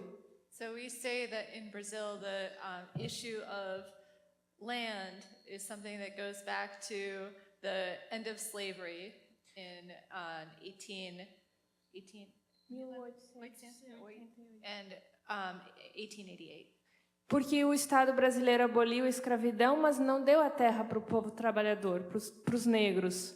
Because the Brazilian government did away with slavery, but didn't give land to former slaves.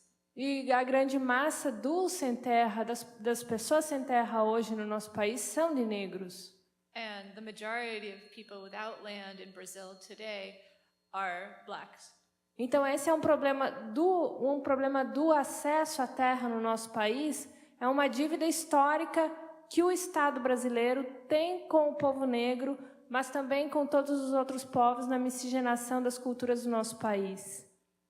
So this situation that Brazil has around land today has everything to do with history and the history of black people in Brazil and the history of people who mixed over the years in Brazil.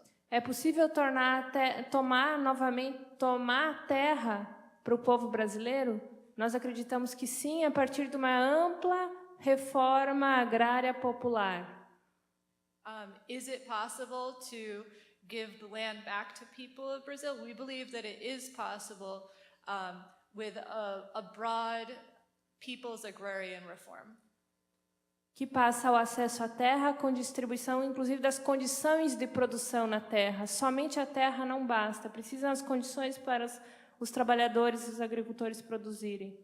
Which distributes not only land, but the conditions to work the land. Só que a gente vê que a reforma agrária popular com o governo golpista é um sonho cada vez mais distante. But now, under the coup government, this is a more and more distant dream. O que se vê é a priorização de medidas do Estado para a concessão de terras para grandes empresas de energia, de minério, do agronegócio e da água. Right now, we're fighting against the concessions of land to big oil companies and control of water and land. E o que se oferece aos trabalhadores é uma mera reforma agrária de mercado, onde as pessoas têm que pagar pela sua terra. And what they're doing is that they want to make it so that people have to pay for land. Isso não é distribuição de terra, isso não é reforma agrária. This isn't distribution of land, this isn't agrarian reform. E quando as grandes empresas transnacionais se apropriam das terras para essas geração de energia, minérios, para domínio da água, se apropriam do território e se apropriam da vida das pessoas que moram naquele lugar. When the companies take the land for mining, for water, etc., they're taking the land away from the people. Então a gente acredita sim que para tomar a terra para os trabalhadores do nosso país é necessário sim uma grande reforma agrária popular, mas e também acima de tudo junto com isso a organização da população, a organização do povo tendo consciência do que é o poder sobre a terra, o controle sobre a terra. So what we need is a people's agrarian reform, but not only that, but organizing the population, organizing the people. Thank you. So with that, we have about 10 minutes left. I'd like to have folks from the audience, if you have questions, step up to the mics. Please step up to the mics and give a question. We said we wanted this to be interactive, but we've been talking at you. So now is your opportunity to talk back at us. So, Mr. Everett, turn the mic on. Just a little button on top.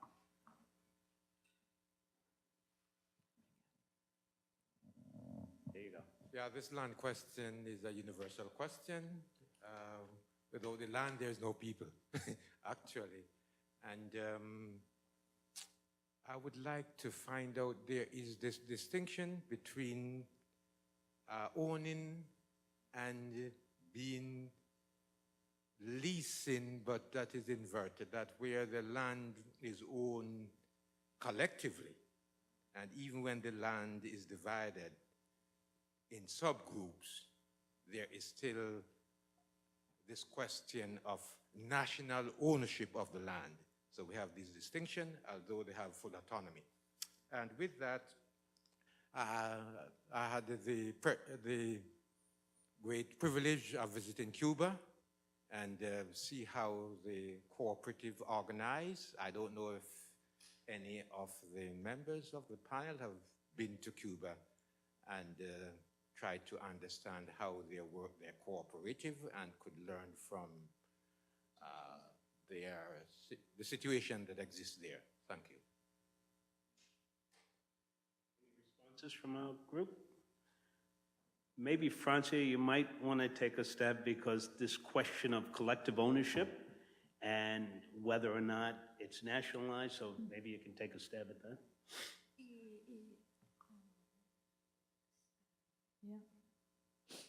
Yo creo que para mí la visión de la propiedad como individual lo que hace es meter la tierra en el mercado, ¿sí? Hace ver la tierra no como parte de ejercer la vida comunitaria y organizativa, sino como una propiedad, como un bien que yo puedo comercializar. Y para mí esa es una gran diferencia entre la visión de pensar el territorio colectivo. Nosotros decimos que el territorio colectivo para nosotros no es visto como un espacio para obtener riquezas acumulativas, sino como un espacio para parir la vida, para hacer la vida en comunidad. Y eso para mí es una gran diferencia. El gobierno de Colombia, yo creo que cuando hizo esa norma o aceptó que se colocara en la Constitución, no se dio cuenta del alcance que tenía y hoy están haciendo nuevas leyes para cambiarlo.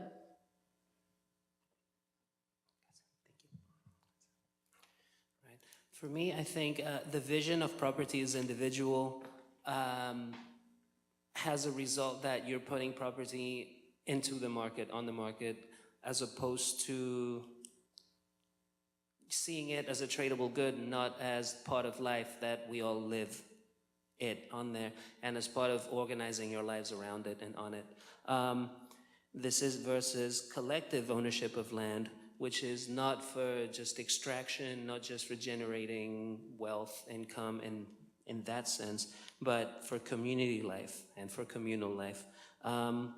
When the Colombian government granted this right, I don't think they knew what they were doing, and they've been trying to undo it through different strategies.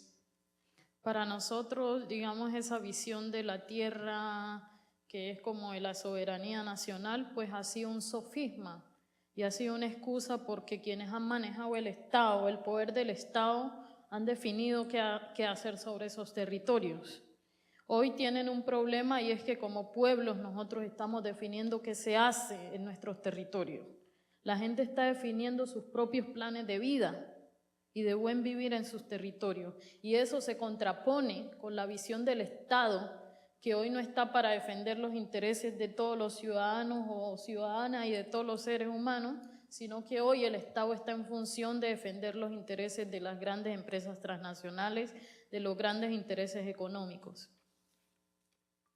All right, when you define land and through the framework of national sovereignty and of national land, that ends up being a sophistic kind of argument. It's just the state decides what happens on the land because the state owns the land, and it ends up making decisions that are catering to transnational corporations, to not the people who live there, to whatever interest the state decides on.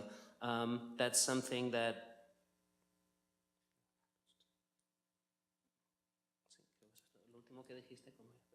No, hoy el Estado no está en función de garantizar los derechos de todas las personas, sino en función de los derechos económicos. So, yeah, so to sum up, that the state's business is not about serving the needs of persons who are on that land, it's serving economic needs. Entonces yo creo que para mí, la pregunta que hacía la compañera antes de cómo aprender de lo local a lo global, yo creo que pasa por eso, por creer y sentir cuál es el papel que nosotros como comunidades, como pueblo, le damos a nuestro territorio. Eso que yo le estoy diciendo no ha sido fácil, ha puesto muertos, ¿sí? Ha puesto gente desplazada de sus territorios, ha puesto a gente que le ha tocado que salir del país y que hoy están exiliados aquí mismo en los Estados Unidos y en otras partes del mundo. Pero es parte, digamos, de la lucha constante que hemos venido dando. Right, so referring back to the earlier question on the left about how to extend some of this work from the global to the local, It has to be about what we believe and what we feel that the role of land should be. It's not for the state to decide, but for the people to decide what the use of that land is going to be. And to be able to go from there, sorry. Lo último que dijiste. I see. And this hasn't been an easy process. There have been deaths. There's been a lot of suffering for it. But it's the necessary way to go. Yo misma decidí estudiar Derecho porque quería tener herramientas para que mi comunidad titule colectivamente su territorio y lo proteja de esa manera de las grandes empresas mineras y de la expropiación.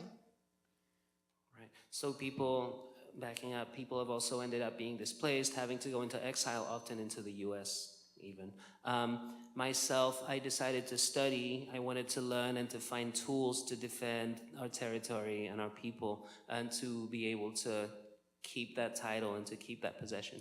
Desde el 2009 venimos en esa pelea jurídica y de hecho también haciendo movilizaciones, articulando muchas acciones comunitarias y organizativas a nivel nacional y a nivel internacional.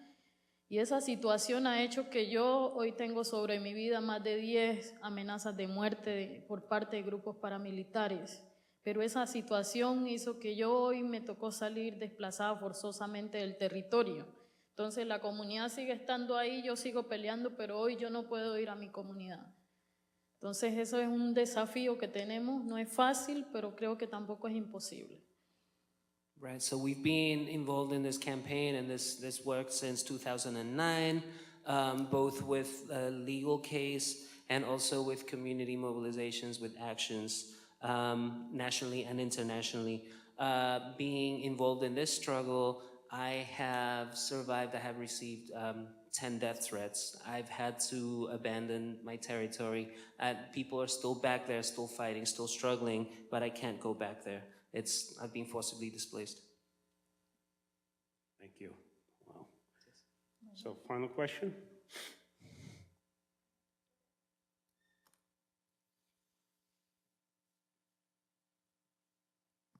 I just want to first, congratulate the event and thank all the panelists. I'm from Brazil too, and so agradeço a conterrânea, camarada. And my question is related to the issue of sovereignty and the relation with the state regarding land rights, because we had in Brazil recently this experience of a government that was more open to social movements, but it was also a conciliation government that had room for landowners, farmers, and we had maybe a victory, but now we had a very bad loss afterwards. So it was a victory wasn't the victory of a war, it was just a battle. And now we're going back a lot in Brazil in this right wing taking over. It's a bit similar to the US when we had like the Obama administration is a bit more open to social movements. And now we have this more right wing closed government. And thinking about the future, would you think of these kind of alliances within the state, or how to kind of protect movements and land of the people from the state through maybe thinking about other ways of organizing power as popular power, and thinking about all ways, even when I see the map that Nick presented, new ways of representing land and territory. And I just would like to hear more about, what you think about popular power. So I would just leave this with my Brasileira at the end, my sister in the struggle from Brazil. I can't speak for Brazil, but there are a lot of similarities, and this is probably why our Solidarity Committee is working so closely with Mavi, but I'll let Alexandra answer the question.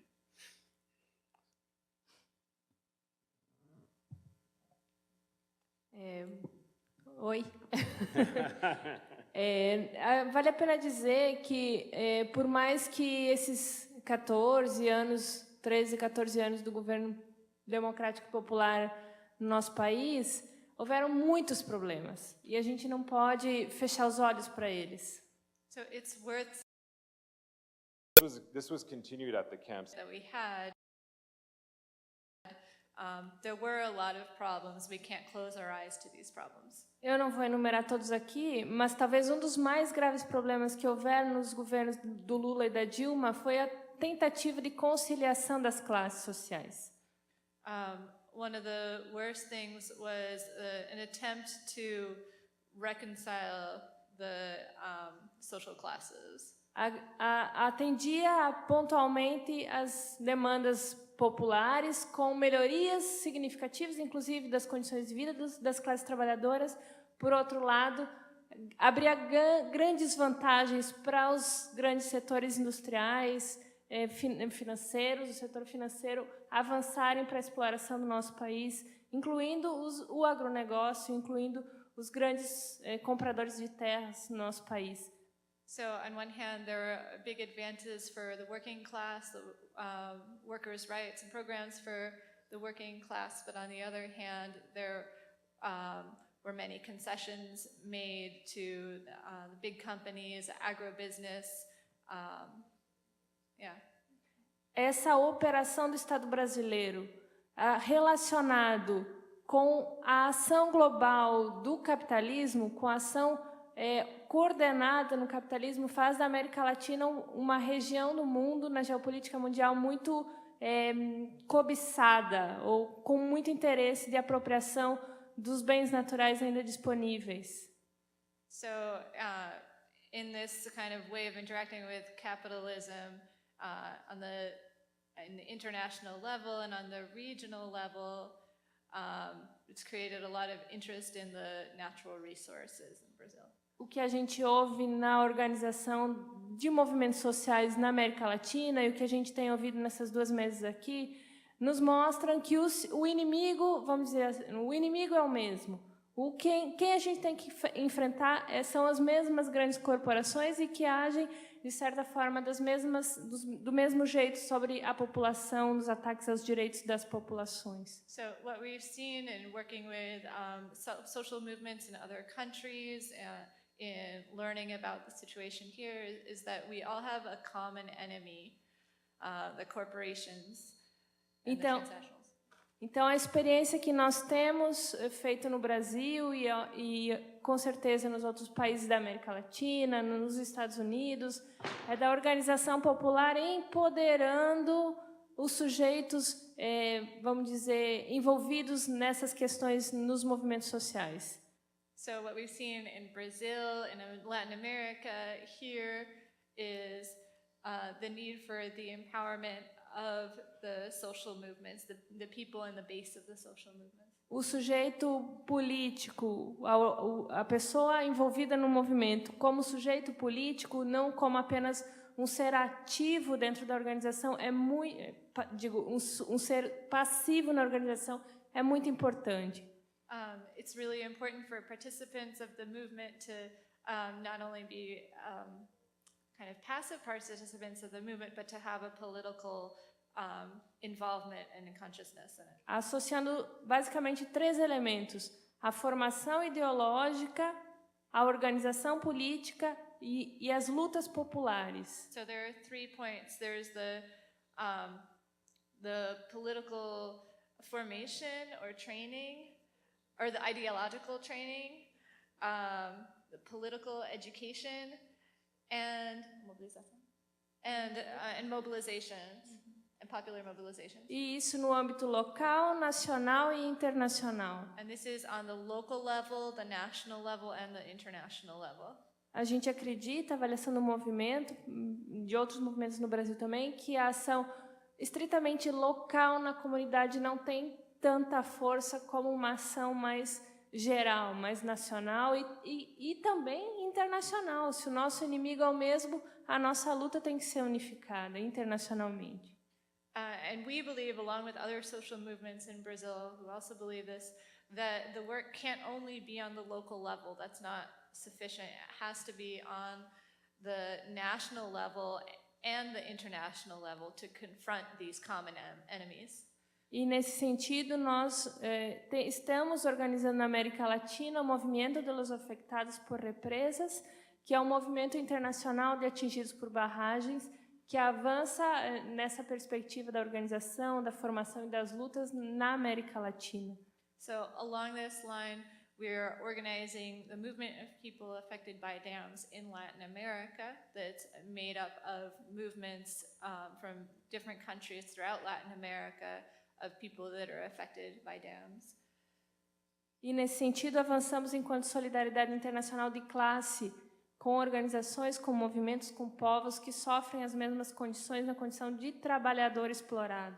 And so in this way, together, working together, we advance the class struggle and building class consciousness.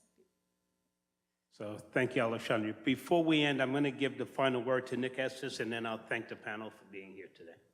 I just wanted to say something briefly to the question that Pablo asked, specifically around democratic politics in the United States. Under Obama, after the Great Recession of 2008 and the collapse of the housing market, which tanked the world economy, Obama introduced in 2010 the New Energy Security Plan, which incentivized domestic oil production, and he increased domestic oil production by 70%, and as a result, built 10 Keystone XL-sized pipelines to essentially drill the U.S. out of the Great Recession at the expense of indigenous people. And he was recently interviewed by David Letterman, essentially saying that his presidency was the logical extension of the civil rights movement because he was inspired by the images of civil rights activists being attacked by attack dogs and hosed by fire hoses. And I can't believe he said this with a clear conscience because it was during his presidency that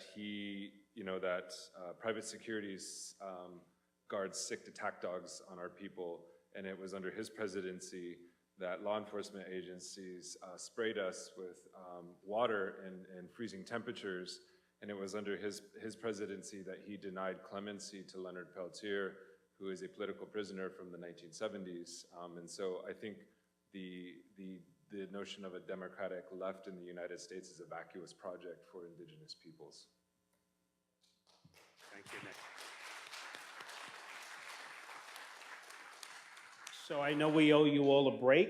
I just want to take a minute to thank the panel. This was very inspiring for me. I learned so much from social movements from around the world, and this, the Center for Place, Culture, and Politics has given me as an activist here in New York the opportunity to work with some incredible folks. I want to first thank the center and thank the Grad Center for that, but I want to thank Francia Marquez for bringing the Voice of Colombia here, so thank you.